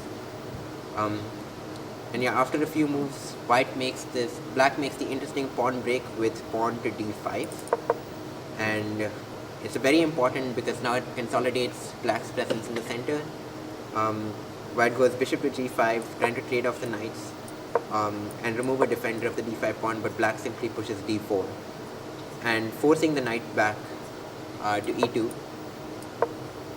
White goes knight g5, trying to trade off the bishops, and after h6, so it would be redundant to move the black knight back, because that would simply mean a loss of tempo. So black plays correctly and trades the bishop on g5, and white takes back with the, let's see what white can take back with. Okay, white takes back with the queen, so offering queen trade, and we'll see whether a queen trade. But I believe, wait, no. Okay, we see a queen trade on the board, and now the knight has finally moved back after being attacked by the pawn for the past 6-7 moves, and white has decided castle long, noticing that black is most likely going to castle short. And castling long though, black can easily play rook to b8, as seen in the game. The semi-open b file will aid black's attacks, but white also has plans with moves like f4 and g4, and we'll see if white implements that. Knight to f3, a bit of a slow move, followed by bishop to e6. Bishop to e6, which does come with the idea of attacking the king side, but I think Vedant completely missed the idea that his e5 pawn was hanging, and now it can now be taken by the knight on f3, which was the point of knight back to f3. And also note that if knight takes so bishop to c6 bishop to e6 has been played, and if after knight takes e5, black cannot take the pawn on a2, because even though it looks to be a free pawn, after pawn to a2, white simply plays b3, and the bishop is. I think there's also yet again another problem. Wait, just go back a few minutes. Okay. So white played knight back to f3. Okay, white castled queen side. White played, then black played rook to b8. Okay, wait, no. I think you've missed a series of moves. So I think I got it. No. So okay, knight f3, knight c6, bishop b5, d6, takes, and then knight f3, knight c3, knight f6, d3, bishop e7, bishop e3, castles, queen d2, d5, bishop g5, d4. So do you have the correct position? No. And I believe we can just move forward with the actual analysis. Okay, so white does find knight takes on e5, and black plays rook to b6, trying to double the rooks on the b file, create some sort of attack. Doesn't fall for taking the pawn on a2, but that simply allows white to take a second pawn on d4, and now within a matter of moves, white is now completely lost. Black falls for the pawn on a2, but now simply b3, and black's bishop is trapped. After a5, king b2, black is forced to sacrifice the bishop on b3, and then pawn to a4. White plays knight back to c4, forcing the rook back to c7, and goes rook a1 with the idea to win the pawn. And now, reaching the current position on the board, we now have pawn to c5 on the board. The time situation on the clock is somewhat similar, but white needs to keep in. Though white has a winning position, time is of essence, and Arjun shouldn't let his time fall too low. This is his chance at winning the tournament. Now the question is, where should he move his knight? Knight to c6 seems like the best possible square, but knight to f5, which has been played in the game, is also good, with the idea of going maybe knight to e7 check first. Even giving up the pawn on b3, and which black immediately takes king c2, but after king c2 there are no more checks, and white can't even push their passed pawn on a4 because they would hang their rook. Rook to d1 is played, trying to for some counterplay by taking the d3 pawn, but simply defending the pawn with the rook. is good enough, and white's advantage is decisive. And now, as I think the analysis board has been fixed yet again. Okay, great. And in this position, I think black is just delaying a lot of stuff. Yeah, now black's only chance, black has to try and hang on in there. It's a blitz game, anything can happen, but white's advantage looks to be decisive. In this case, we have got a hanging pawn in the A file, and if the pawn falls, then we will see the rook having to move back and losing the only active piece in the entire game. So if rook to A8, black's other rook also becomes passive. All of black's pieces are tied down, and white's pieces are just simply dominating the position plays itself. In this case, black plays G6, trying to kick the knight away, but simply, I think knight E7 check, followed by knight C6, and black's knight is now still excellently placed. We'll see if that happens. I think this might be the best sequence of moves, in which case the knight will be able to force the black rook into the A file on A8 and effectively lock down the position on the queen's side, in which case no other moves can be played and the entire game will be dominated by the queen's side, in which case white has got a 5-on-3 majority and they will win. And as we can see, that's being played in the game. I think knight E7 check has been played. King F8 followed by knight C6. Yeah, and now black's A pawn is again hanging. Rook A8 seems like the only way to hang on, but that makes their rook completely passive. And at this point, I think it may be safe to say that Arjun is going to win this game. Yeah, slim chances for Vedant over here. Rook to A8 is played. An interesting line is simply taking the pawn on A4 with the rook. Knight to A5 has been played, but if you could go back, if black takes the pawn, white takes the pawn on A4 with the rook. After rook takes A4, black's rook on B3 is hanging, and that white can simply capture with the king. And yeah, and white would still be upper pawn, like upper full piece and completely winning. But in this case, but yeah, knight C to A5, knight 4 to A5 was played with the attempt of blocking the rook's axis and now threatening to pick up the A4 pawn yet again. And now the white rook has slid over to B1 and rook to B6, just try to consolidate the position. But not even taking, and also it comes with a deadly trick, rook to B6, because now if white goes for the free pawn on A4, then black can play rook takes C6, and white can't capture back because their rook would be hanging.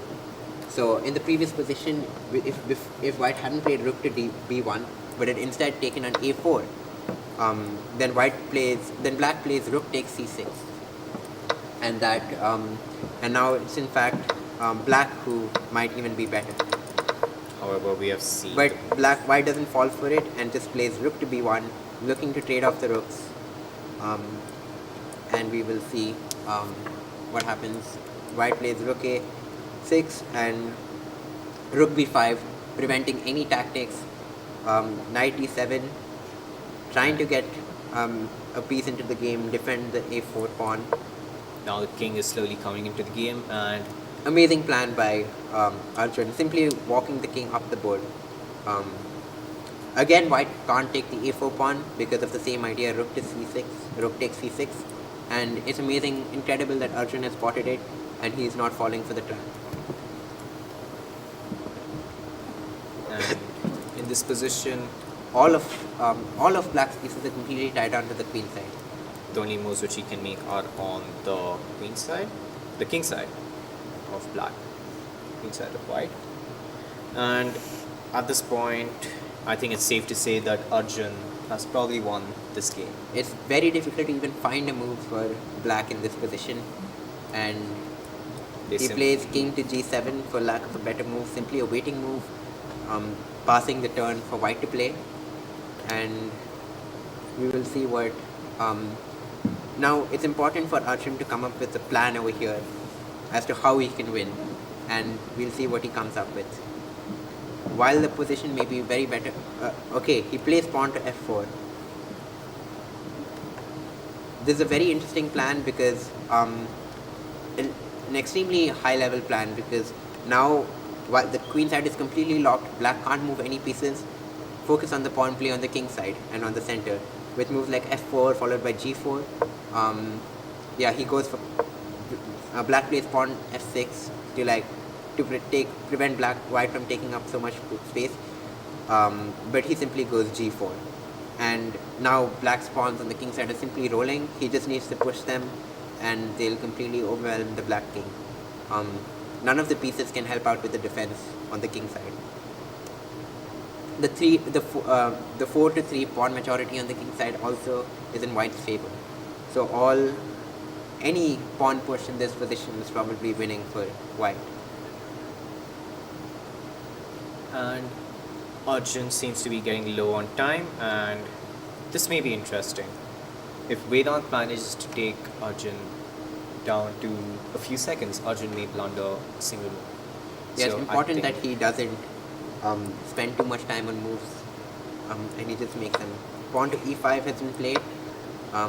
There's a trade of pawns, and now white's e-pawn is also marching up the board, and moves like d4 are possible in the future. Okay, king to e6, now d4 should be played.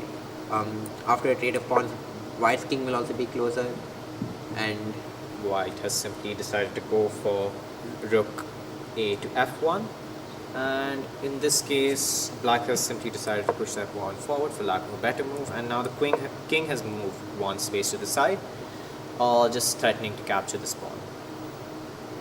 Yeah, maybe this was not necessary by white, but while white still does have a winning position. Okay, after pawn takes c4, after pawn c4 and pawn takes c4, this is just completely decisive for white. There's no way for white to defend, and I think, yeah, white should be completely winning again.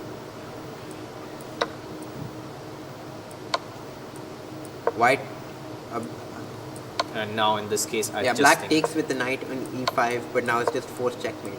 After king to e6, rook to f6 check, king d7. It's a simple ladder mate with the rooks, and as you can see, the knight that was played to a5 all that while ago now serves a very useful purpose by covering the b7 square, and the final game has been won by Arjun, and we finally have a winner of the chess. Congratulations, Arjun Khandelwal. You have played amazingly over these past few days. Now, in 1 minute, in a while, we are going to have an ad break from our sponsors Red Rhino, Vaswani, and Dell. Congrats to all the participants and everyone who watched, and especially to both the finalists who played amazing throughout the whole tournament.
Welcome back. This evening we are going to be streaming our very own drama improv, The Mamba Talks. Our competition battled it out. Please stop that. Battled it out on August 10th to crown the 2 finalists amongst a crew of some of the most funniest and creative performers we've ever had the honor of meeting. Stay tuned on this stream to see who the King Cobras of Okay, can you please stop with the snake puns, please? This competition also had an elimination round before the Mamba Talks were delivered. Okay, the elimination round consisted of an improv game called as Questions Only, recognized from the Improv All-Stars game night show. Participants were paired up and had to give an improv conversation with only questions. The twist was that we had given them a location to which they had to adapt their conversation. Let's start off with Diana and Keshav, who experienced some questionable disagreements in the court system throughout their scene.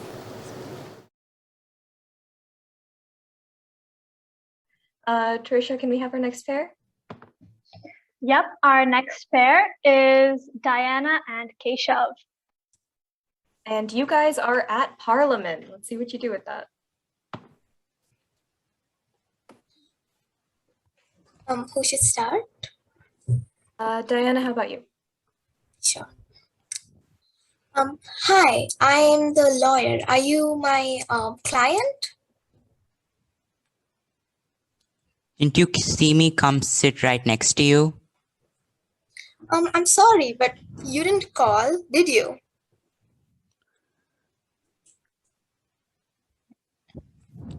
I called you yesterday night. You didn't get my call? No, I didn't, and I don't believe you did. Anyways, looking at the case you've given me, it's quite impossible. Don't you think that? Why would it be impossible? I went in someone's house and I came back out and I had an injury. I asked you all night. Water slide? No, I've heard of one. Have you? Well, I was busy eating. You've tried the corn dogs, haven't you? I'm allergic to corn. Did you not know that? Well, you're allergic to a lot of things, aren't you? Let's just have fun here, shall we? Well, if you insist on, right? I mean, all I've been doing is looking for new places. Where have you been till now? I've been everywhere, but you're just bickering. Let's just go somewhere else, huh? Please, come on. I guess so, but where do you want to go? Every single time you do this, why can't you just say something decisive? Well, you keep interrupting me. And why don't you go ahead and say something for the first time? I've never... Wait, How do you like the ratatouille here? It's quite bad. Do you like it? Yeah, I think I like it. At least it's... Do you think it's as bad as your pasta? Who the hell likes the ratatouille here? I like the ratatouille here. Why do you think that is so good? Why do you think the pasta is so good? What makes you say the pasta is bad? What makes you say the pasta is not bad? Who do you think you are? Criticize the pasta here. I am a consumer. I am a customer. And I am an enthusiast. Okay. When not like you. Do you think I'm like you, who's just eaten like one ratatouille in your life, and you're saying that the ratatouille is bad? What makes you say the ratatouille is bad? Do you have any idea how we can get out of here? I don't, do you? No, why do you think I asked you? Because I assume, just like everywhere else, that you wouldn't know anything. Am I wrong? Oh, we're doing this again, huh? Why do you say that in that tone? Are you serious right now? Do you think I'm not? What do you mean by, why do you say that in this tone? I don't know, since you seem to know so much Oh, you about my always have to tones, why do don't this, you don't tell you? me? Oh, you always have to do this, don't you? You don't always have to do this, but you do.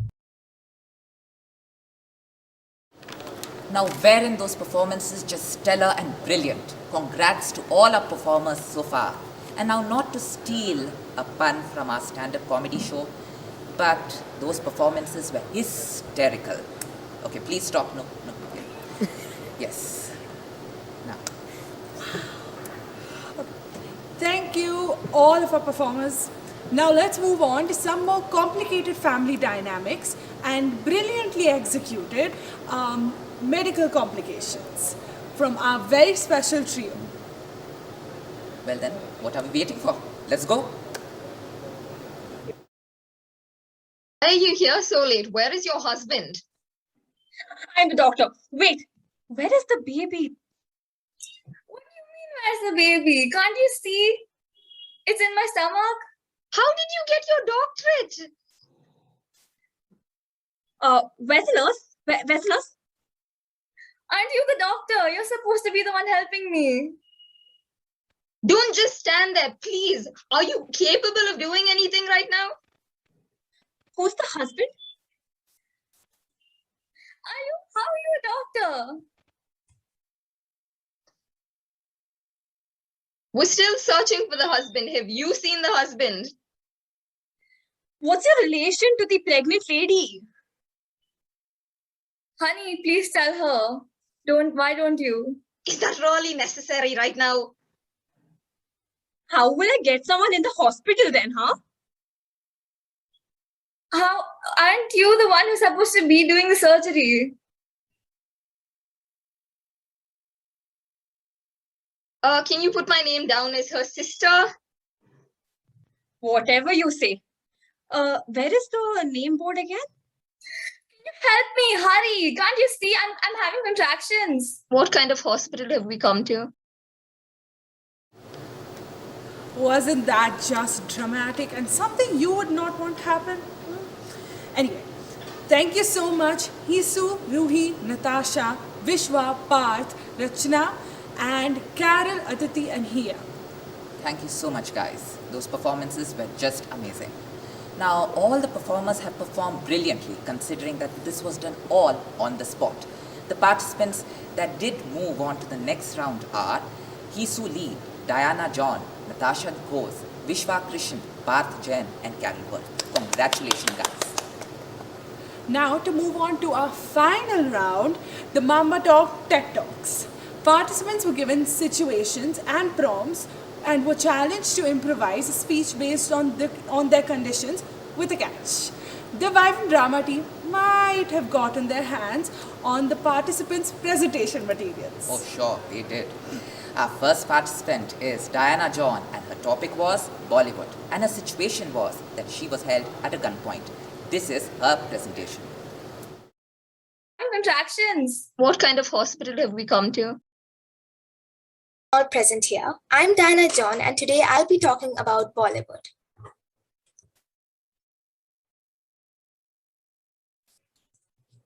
So, what can you guys see in this slide? Our business is our business, none of your business. So this is what happens in Bollywood. It's so much drama, but people enjoy it. It brings joy to people. So what's wrong in it? Let's just go ahead in everybody's business and have some fun. Why not?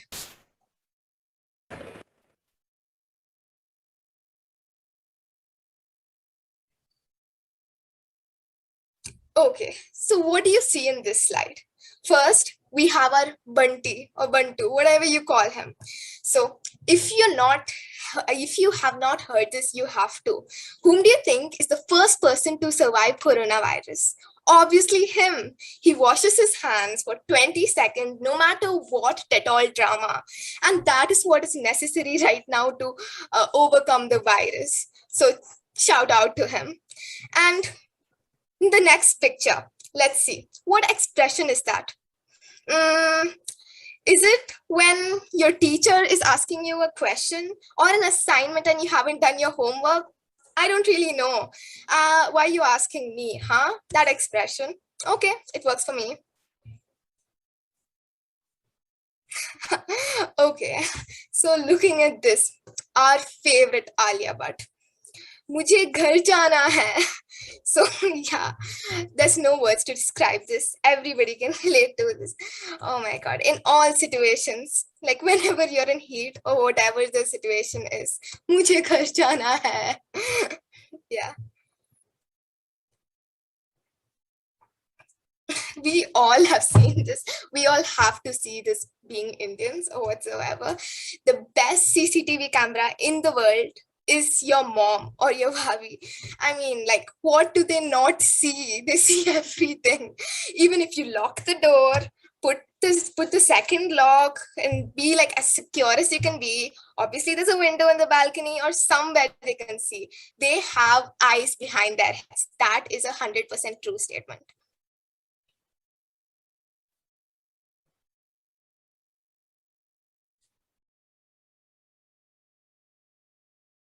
Oh, yes, it was.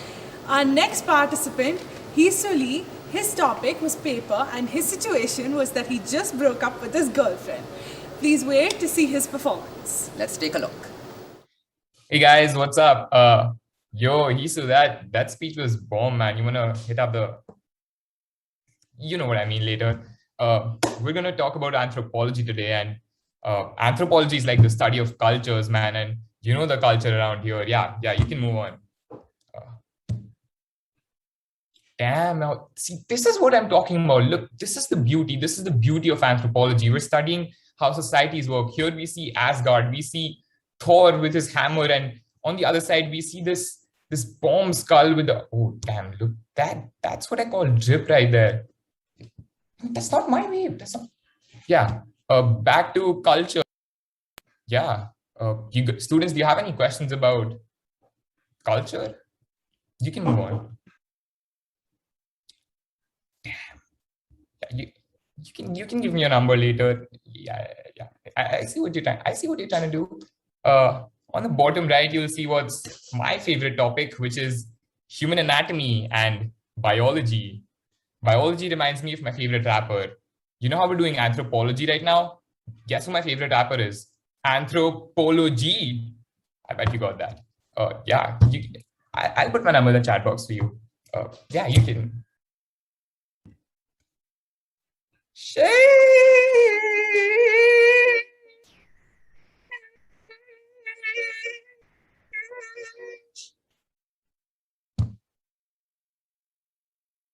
Wow, you're adorable. You look just like my ex-girlfriend. Yeah, you can move on. Yeah, that was my reaction first, actually, when I started learning about anthropology. But that was before I realized it's all about the culture, man. This is exactly what I look like, but it's all about the culture, guys. That's all you need to know about anthropology. That's the jam. That's the jam around here, man. Anyways, I think that's all for today. That girl, you can have my number. I'll put in the chat for you. Isu, we're hitting up the club later, right?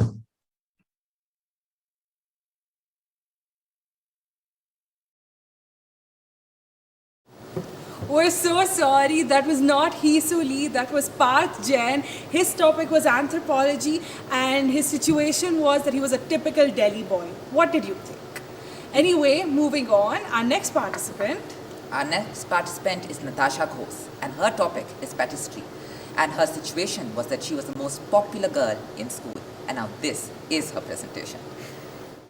Where's my squad? Okay, never mind. You don't get anywhere. Today I'm going to talk about patisserie. Well, I don't really know. I don't really care. Anyway. Yeah, so could you go to the next slide? Yo, that guy. Oh my God, look at his glasses. He looks, dude, that really belongs in the Gucci, on Gucci models or like on front row outfits. Damn, I want that. Also, what is he even doing with that? I'm too cool for that.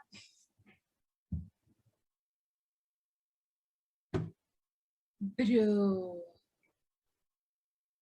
I mean, I need that candy. I need that cotton candy on his head.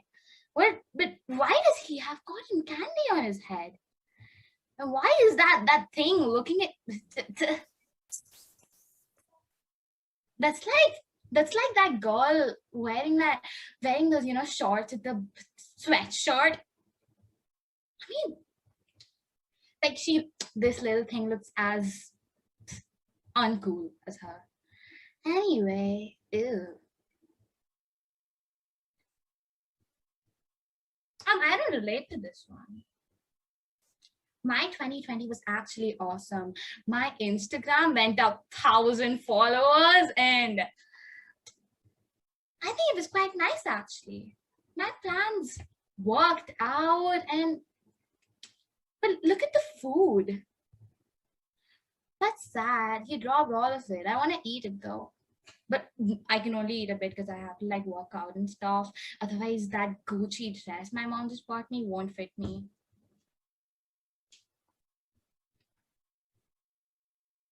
Ooh, look at those legs. Look at that shoe. Ew, why would she wear those shoes?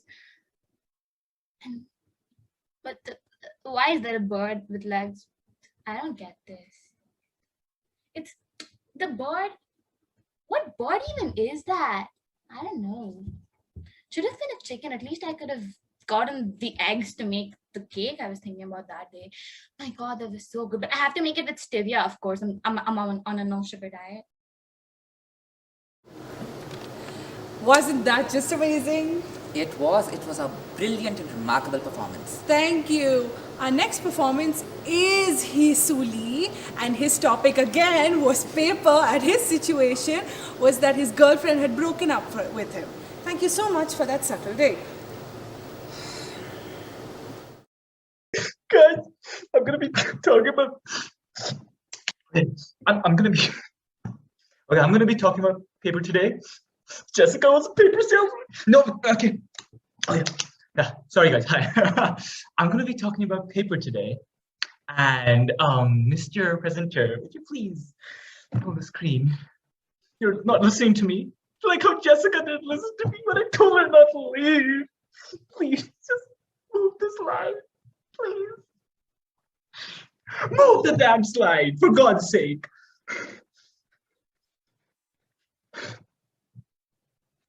See, I wanted to give a presentation on paper because you see, Jessica, my lover, my ex-lover, she was a paper salesman. She would have been so happy. She should have come as a guest of honor. She would have given so many speeches, and she would have sold you paper, and we would have. But she left me. This is me right now. But worse, that's me.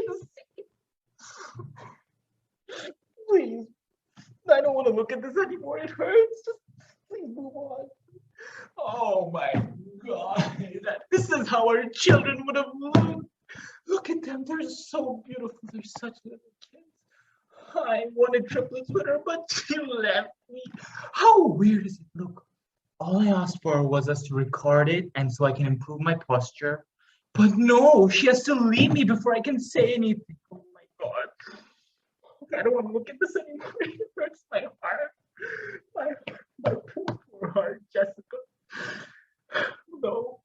No, see, this is my brain move, my 100 IQ move.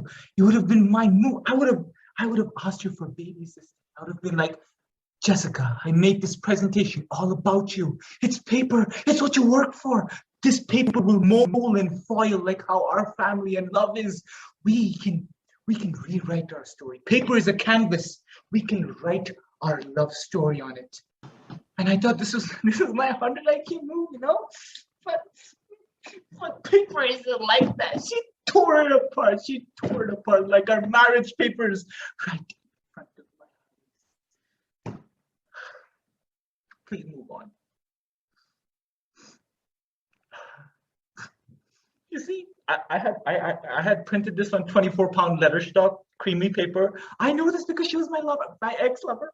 No, but I prayed this because this was how she was to me. I'm a tall guy, she's a tall girl, so we're just like, hey guys, what's up? But then she had to leave me.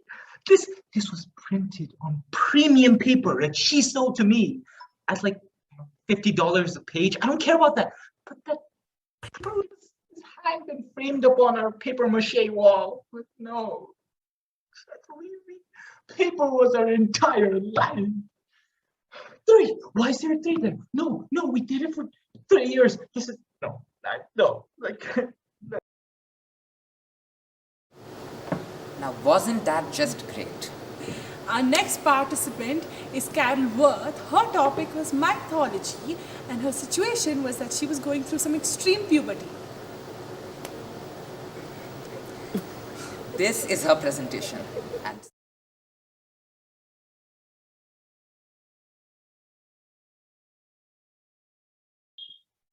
Good evening, everybody.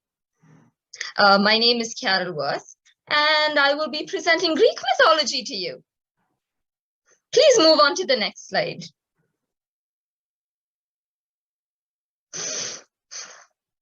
So you know how you're talking to your parents, and somehow every word they say makes you feel this way.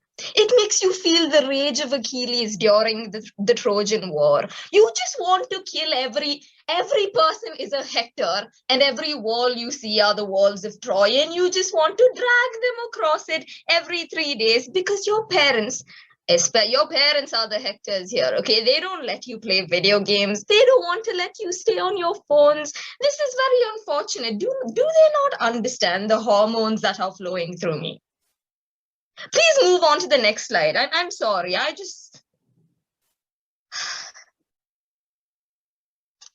Now, as some of you may know, I don't like onions. Therefore, I have vowed to kill them one day. I will make that onion so depressed, the same way my parents have made me depressed. I will make that onion depressed, and I will make sure it cuts itself. Therefore, I will never find it again on my pizza. Move on. Otherwise, I'll make you cut yourself like that onion. Go. I think a lot of puberty and adolescence is murderous. You really want to kill everyone you meet. But the problem with killing people is this very unfortunate thing known as jail. And I don't think a lot of us quite like that. So I think this is mainly because of the Greeks. They tend to have this very beautiful thing called democracy. And so they will decide that you have to go to jail. This is not a very fun thing. From my personal experience, going to jail is not fun. I mean, not that I have any experience. My parents are broke because they paid bail, okay? Therefore, you must you must misdirect all the cops who are coming after you, okay? Just pin the blame on your parents. I mean, therefore, adolescence, there is no problem. You have no parents to bug you. Puberty is fine, okay? As long as parents aren't there. So kill your parents' children.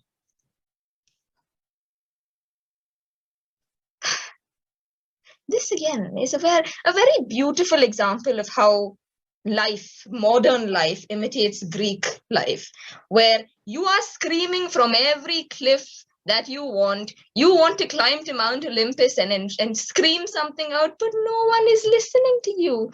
This, my friends, is the very essence of puberty and adolescence, where you will scream your lungs out, you will talk to everyone, but no one is listening to you.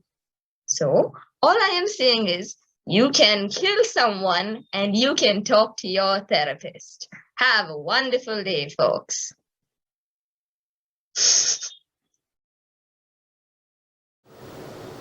Now, didn't that just bring some flashbacks? It did. Our next participant is Vishwa Krishan, and his topic was Doomsday. And the situation was that he's a lecturer. Let's take a look at his presentation. Good afternoon, children. This might be the last time we will be seeing each other today, as today we shall be discussing Doomsday and how the world is going to end tonight. May we move on to the next slide, please. Now, here we see Patrick bribing SpongeBob because he knows the world's going to end and there's nothing but anarchy that's going to take place when we find out, when everyone, all the common people find out that we're going to die. The chaos is just going to spread like wildfire. Let's move on to the next slide, please. I'm sorry, children. I'm kind of all over the place today. I'm really stressing out. You know, I love my wife, and let's moving on. And here we have Trump. We know that Trump is a con. We know he's an alien. And we now also know that his secret form is in the form of a corn. And he predicted how the world's going to evaporate. You can see the way his hair is flapping back. It's kind of like how Earth is going to like peel away on itself, as due to all the tectonic activity created by the core. This is what's going to happen to us and the Earth. Let's move on to the next slide, please. Here we have is Kulu Papito. He is my I think that's my uncle. He said, "Life is soup. I am fork." And I agree with that, Uncle. I love you, even though you're kind of weird at times. But we can't have soup anymore because the world's going to end. And we see these people hugging Earth, and I suggest all of you just get down on your knees and just start hugging the Earth, hugging the ground, because we won't ever be seeing this ever again. Please move on to the next slide. And here's how I would react to everyone who says the world's going to end. They brought this upon themselves. It's all their fault. And I would. This person is screaming at this cat. I mean, that's how mentally insane we've all become. Let's move on. I'm sorry, students, about this. I know I can't believe you are so calm about this. Wow, and I'm gonna go home, just tell your family members you love them, and thank you so much for this presentation. And this is weird, but I love you, children. And thank you so much to all our participants. You are just incredibly special and talented. And we are so grateful to have you all in our segment, in our event in VIVUM. The results for the event shall be displayed and announced during our closing ceremony on August 14th, streamed right here on the VIVUM YouTube channel. We will be right back after a break with our next segment, Snake Pit. Please stay tuned to this on this very link. But before you go take a break, please wait for a word from our sponsors, Baswani Developers, Red Rhino Craft Kitchen, and Soli. We'll see you in the next segment.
Welcome back. After our drama improv, it's time that we move on to our next event. We present to you the Snake Bait. This is a Shark Tank inspired event that promotes the core aspect of VIVUM, charity. Yes, the brand.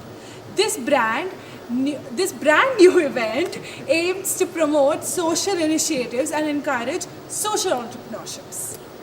In this event, teams must have an already established project that has been running for at least 3 months. All the teams of participants present 5 minutes pitches about the initiatives in round 1, providing evidence of the same. We also have a short clip from Aryani, the HOD of Snakebit.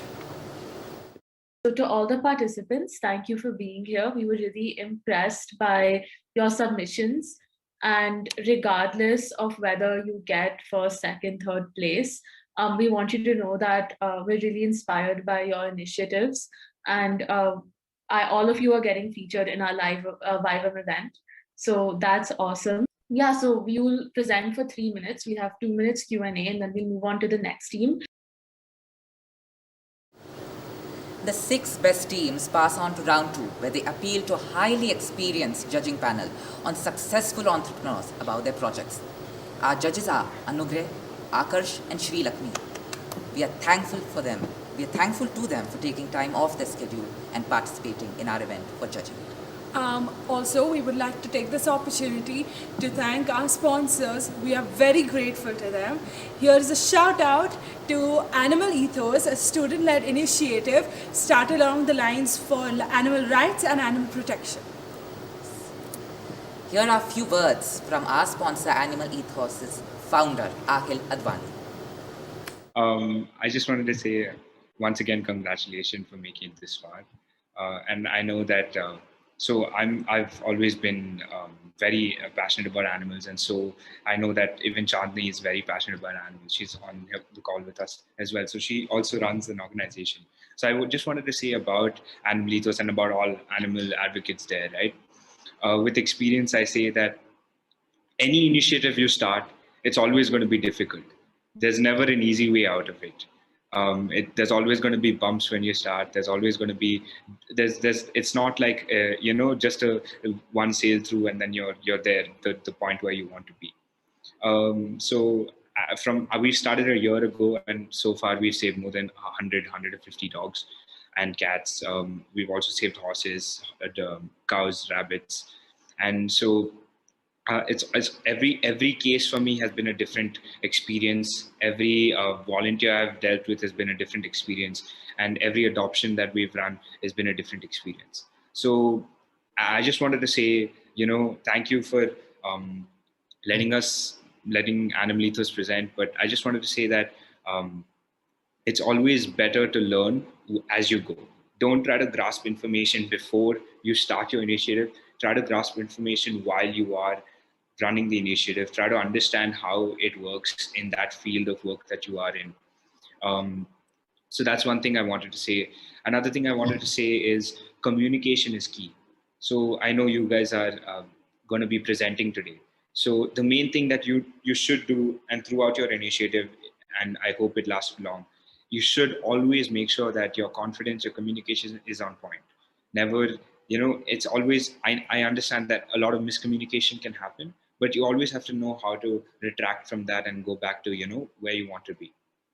Communication is key. And I think that the judges and all of the other people who have initiatives on this call would understand that communication is very important to, go ahead and go further in your your initiative.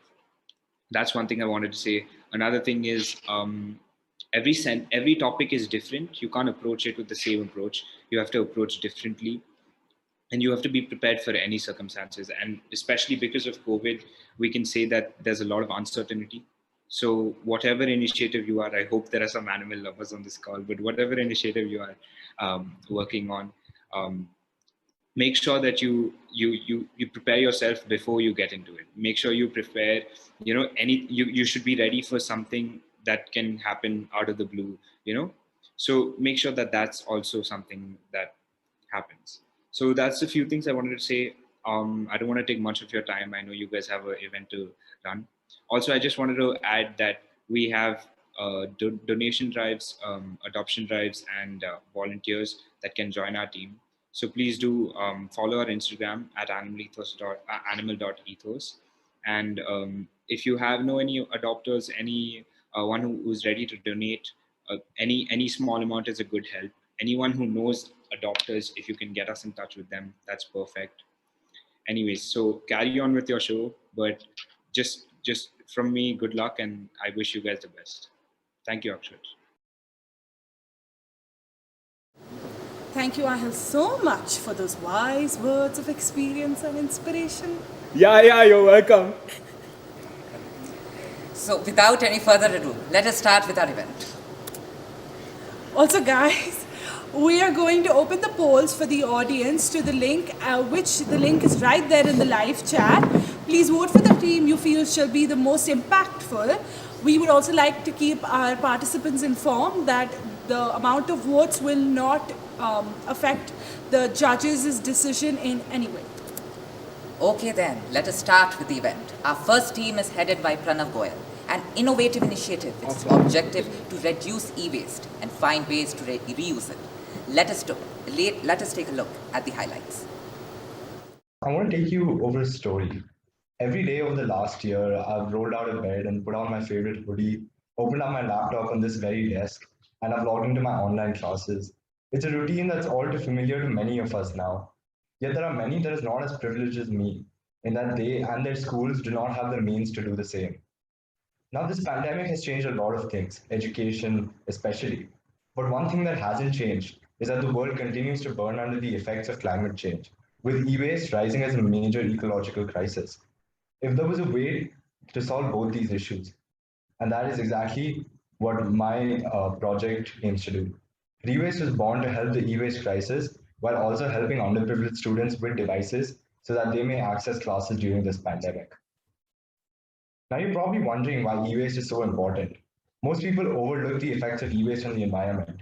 But the truth is that recycling e-waste is the need of the hour, and the facts support this. Over 50 million tons of e-waste are generated globally every year, but less than 20% of this is actually formally recycled. On the other hand, the pandemic amplified an issue that has existed in India for years, the digital divide. With over 320 million students missing out on their education due to this, I knew that I needed to do something. I saw an opportunity to connect the causes of e-waste recycling and the digital divide, and soon Rewaste was born. Rewaste essentially has a three-pronged approach to the two problems. Firstly, we spread awareness about the harmful effects of e-waste through various media. We've conducted a webinar with an industry expert to talk about the environmental effects that improper recycling of e-waste can have. We also use social media and other channels to spread awareness before we move on to the second stage. In the second stage, we collect e-waste as well as working devices, which are then refurbished and distributed to schools and orphanages that are in need of them. So essentially what we've done is created a circular economy, which makes the whole model self-sustained. The funds received by selling the e-waste to our government-authorized recycling partner are used to fund the refurbishment of the devices collected.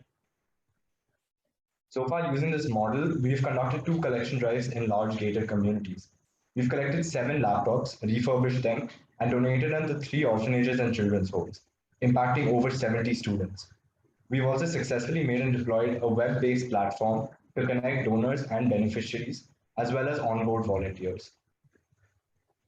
The main aspect that we're focusing on moving forward is targeting corporates and receiving their end-of-life devices. Many companies are willing to donate their end-of-life devices, and this is an excellent source of working devices that would otherwise end up as e-waste. This is also the aspect where we require the most amount of funds, since refurbishing such a large amount of devices requires a large amount of funds. Recently, we were in talks with a company to receive around 30 laptops, but it ended up not working simply because we did not have the funds required. So this is an important aspect on which we are looking to use the funds. Apart from this, we're looking to expand the technological aspect of the project. We aim to create a mobile-facing interface to allow users to donate their e-waste or devices easily. Essentially, the user will be able to simply click a picture of the e-waste and be able to donate directly.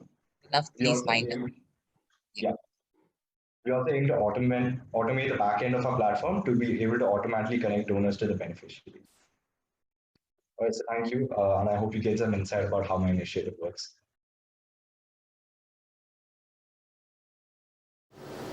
That was a great presentation from our first team. Moving on to the highlights of our second and third team. We now have our team 2 with their dream and their hope for a greener country, and our third team aiming to enroll as many students as they can to social credits. So let us take a look at the highlights. He who plants a tree plants a hope. These are some wise words by Lucy Larkin. Today, everyone is discussing how climate change is such an intense issue and what may be its possible outcomes. But doing nothing will not bring a change. But taking action and using preventive measures will make a difference and plant hope in mankind's future. Good morning, everyone. We are Project Greenistan. Project Greenistan is a 3-year-old pan-India green initiative which has grown and planted over 1,600 plants. All of them were carefully and lovingly grown at us by home. Our project's whole and sole motive is to make India a greener place by planting traditional and local plants like jamun, banyan, and peepal. We strictly believe in spreading local plants because they give higher amounts of oxygen, cleanse the environment, and do not require as much care as the ornamental plants do. They're also not invasive and keep the ecosystem natural and flourishing. Currently, we are majorly distributing and planting jamun trees because of the very high demand we are seeing. We have also been mentioned in various leading newspapers for our impeccable work. We have also proudly received appreciation by the Padma Shri awardee, Mr. Himmat Ramji. But wait, here comes the bigger question. What would we do with the prize fund that the others won't? Well, we will make the social initiative into a social entrepreneurial venture. Have you ever heard of something super tasty, but at the same time being incredibly healthy? Well, introducing to you Jamun Papad. Our Jamun Papad is all organic and has no preservatives. It has all of jamun's health benefits like increasing the hemoglobin count, helping patients with diabetes, boosting heart health and immunity. It is also completely sugar-free as the natural berry sweetness is enough to please your taste buds. This also helps in weight loss, making it a perfect midnight movie snack. Having trouble with dry skin, acne, or blemishes? Introducing our very own Jamun Scrub, which is an all-organic solution to these problems just for you. Jamun Scrub is an anti-aging and anti-scar solution which removes all the dusty pollutants, blocking the skin pores. It is also great at repairing your skin after minor injuries while still leaving it soft and supple. It has absolutely no chemicals or preservatives and is natural and good for your body. We will use this money for manufacturing the products and their proper branding. Hi, I am Shresh Mangal, the founder of this project. And I'm Advaita Agrawal, the tech head. Thank you for giving us this great opportunity. And we hope you help us take our project to greater heights. Last month, a group of 10 kids came together to hold a donation drive. They collected 150 pairs of shoes, 50 water bottles, 150 board games, 2,000 items of clothing, and 2,000 library books, all pooled together to make 3 libraries for Thaimane, Swantana, and Santosh charity. Now, imagine if 1,000 kids came together and did this.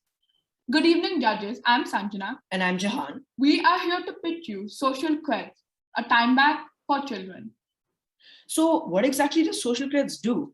Think of Social Creds as a platform that allows children to solve any global issues or help people in need.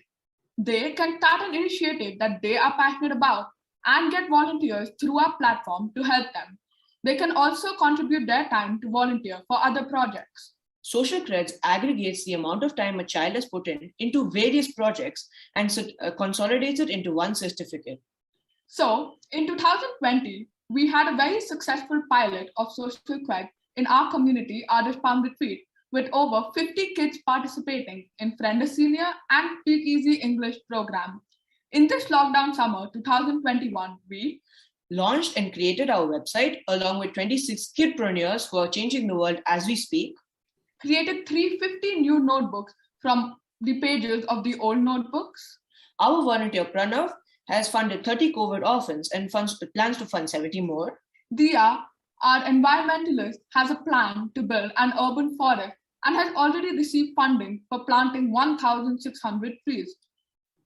Over these difficult COVID times, we have managed to reach 1,000 needy people and have generated 5,000 human hours of social giving.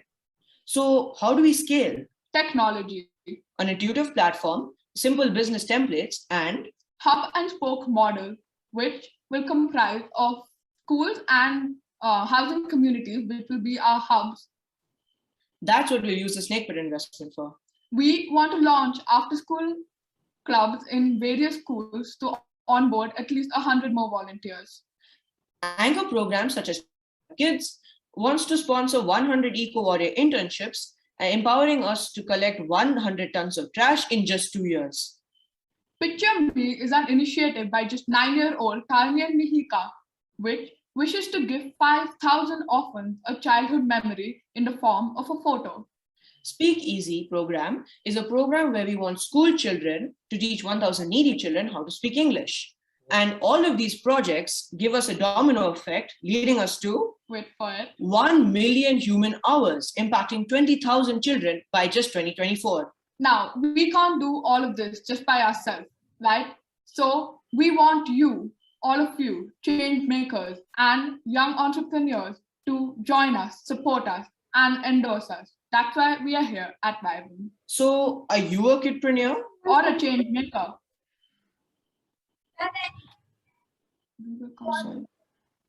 Oh, yeah. We want everyone listening to become a social creator. Come and join us as social quets to make us India's largest kiddie time bank.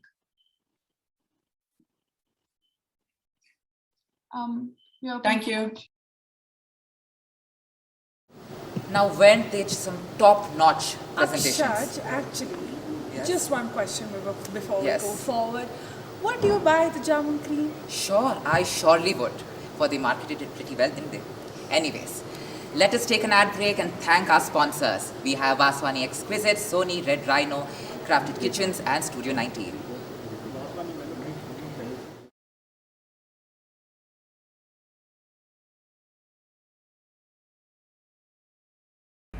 You can't just eat the potatoes and throw everything else, okay? I'm not wasting food every night.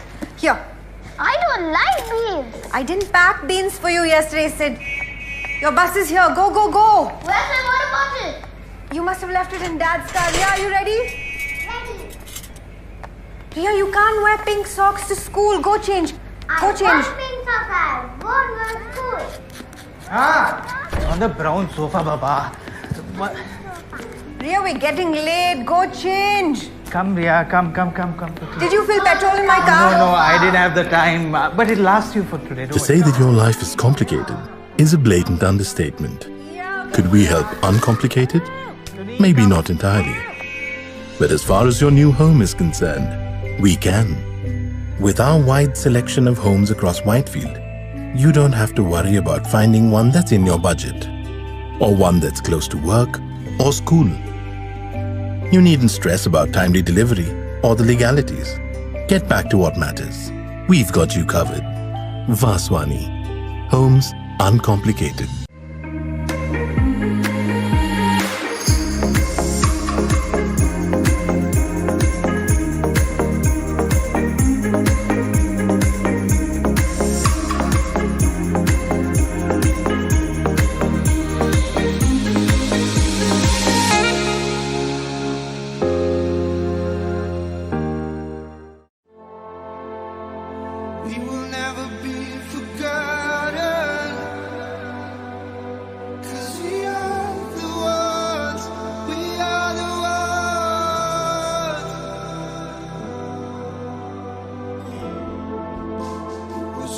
Sometimes we make you laugh.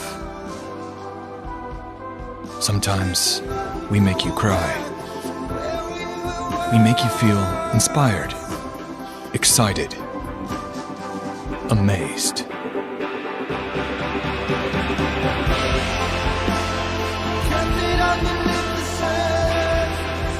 Empowered.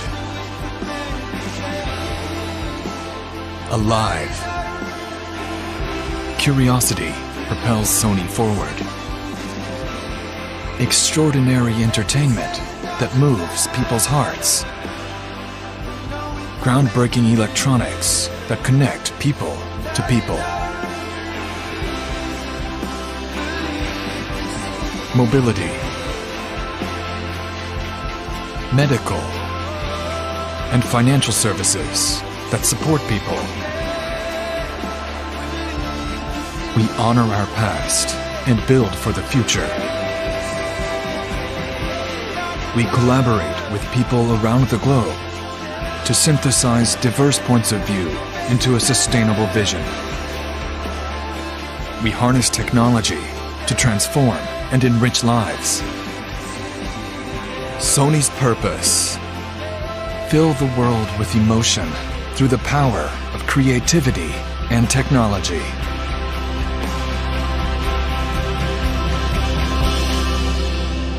We are Sony.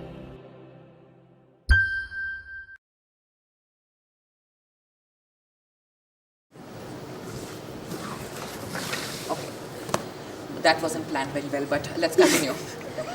Okay, now, moving on to our next set of presentations. We have Team 4 with their presentation on finding accessible, affordable and available means of methods to provide women in financially backward areas with basic menstrual supplies. And we have our fifth team that presents you their own take on finding solutions to end hunger. It is just amazing to see how these students of ours are coming up with such unique and truly amazing measures. I agree. I mean, during these current trying times, it is imperative that we as students take action. After all, that is what VIVUM is all about, isn't it? Yes. Now for our last team, we have Team 6 who have come up with a very unique and creative solution to help students sitting at home their very own take on comics and comedy. But guys, before that, I just want to tell you, please vote ASAP in the voting link that is in the live chat right now. All our 6 teams have put so much effort, so much time, so much energy. Support your favorite teams, guys. Support them. They put so much effort. Please vote ASAP now.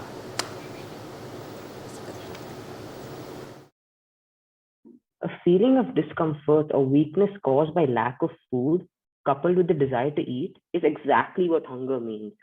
And guess what? More than 823 million people around the world suffer from chronic hunger. Astonishing, right? I felt the same when I came across this fact last year, and that's when I decided to make a move.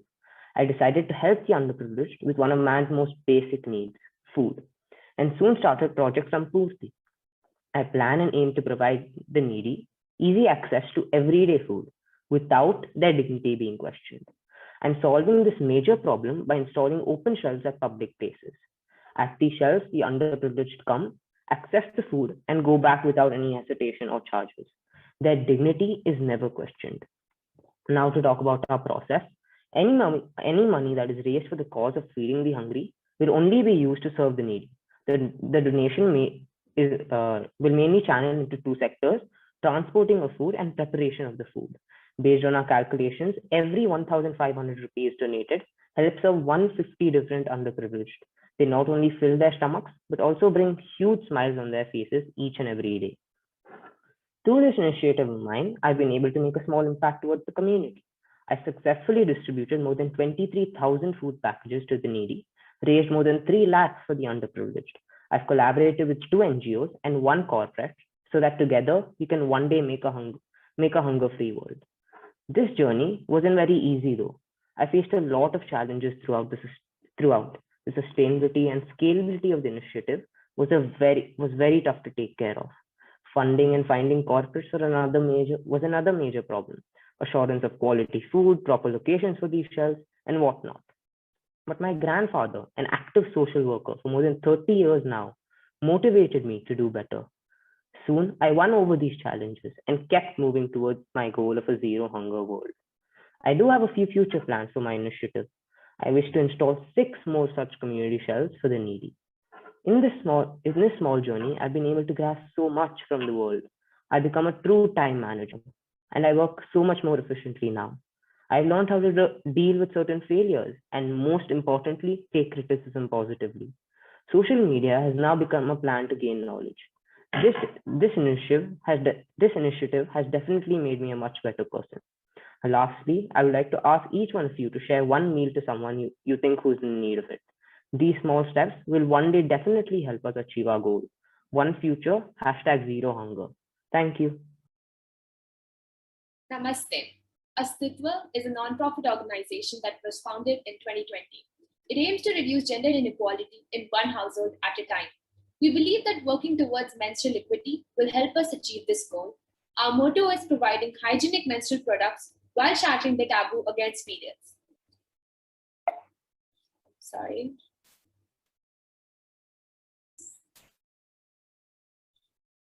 It is very important for us to know that menstruation and periods are not a taboo, and mental health and self-defense is a very important part of our life. Really sorry. Here are some facts about menstruation in India that will shake you to your core. Please take a look at them.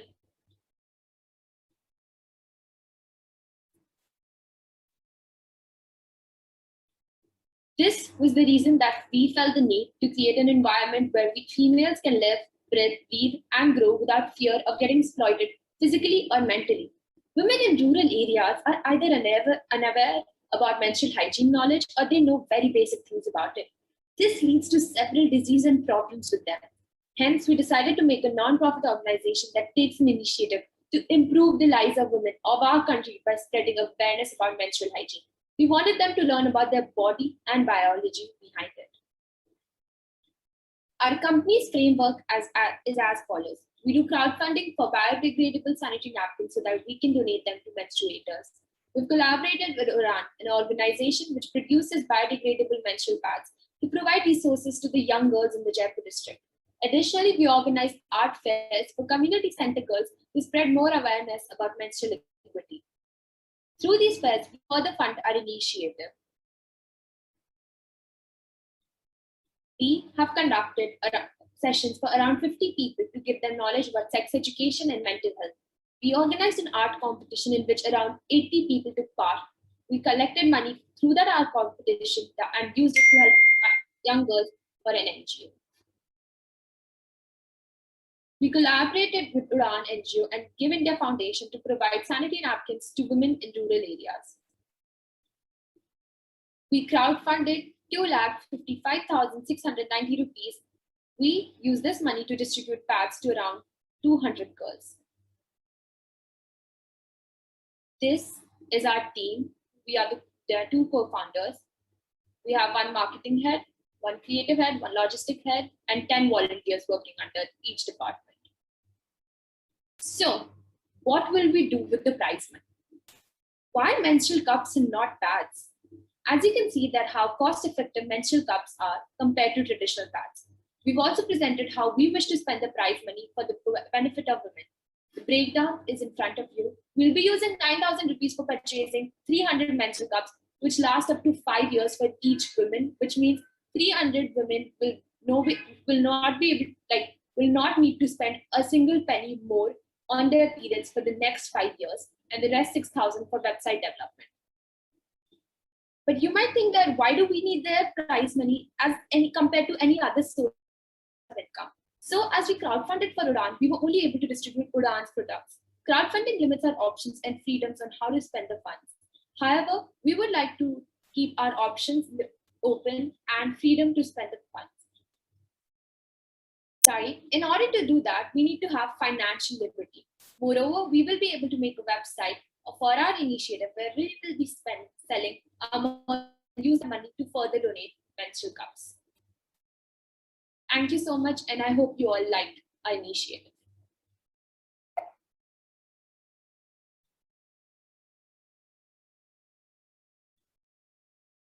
This is the bibliography. Thank you and dhanyavad. Hi, I'm Surya from Team World of Comics, a creation, curation, distribution platform for comics. We were two 8th graders who were bored with the lockdown and online education, and we missed the jokes, fun, and books at school. Suddenly, we had an idea to create comics and share them with friends during the COVID lockdown. We pitched this idea in the International Changemaker Challenge. We were one of the top 3 teams in the challenge, and we were also the youngest team to win. Our pilot went live on March 20th. I'm amazing. We realized that online education can create a lot of stress and anxiety. Normally, the mental health of students is ignored, and initiatives like meditation and counseling are not very appealing. So, we needed a kid-friendly de-stressing solution. Our solution, World of Comics, vaccine for vexed minds. Our goal is to have a simple solution for creating and sharing comics in an open source, self-managed, protected environment for student humor. Now let's look at some of the success metrics of our project. After being live for 3 months, we received 650 YouTube views, 70 comics from 27 creators, and over 1,000 web views on our website. Here are some rave reviews from our users. For time's sake, I'll be skipping this slide. Now let's look at the inner workings of World of Comics. We've started to work on the. Here is how our current website looks like. We have a comics page, Shire comics page, creator wiki, and a tutorials page. And now here's a sample comic about an overprotective mom created by one of our users.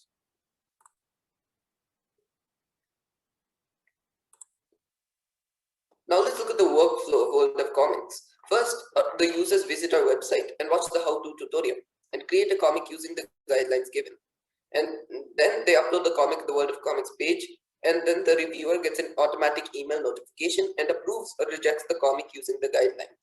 Next, the creator gets a status email and the comic goes live in the World of Comics page, and users can view the approved comic. In the future, we're looking to productize World of Comics, like transferring our website base from Google Sites to Webflow, integrate comics into online classes, and introduce gamification. We're planning to use the funds to purchase updates for tools like the rate and share features. We would also like to advertise our website through different social platforms.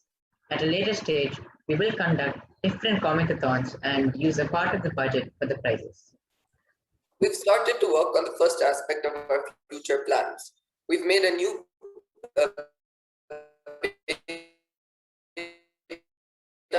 using incorporated rating and screenshot of our website. We're also working on creating a program that automatically creates a comic when you give it a few simple inputs using Cloudnetty. Over here, we ran the program and got a link with this test comic. Thank you.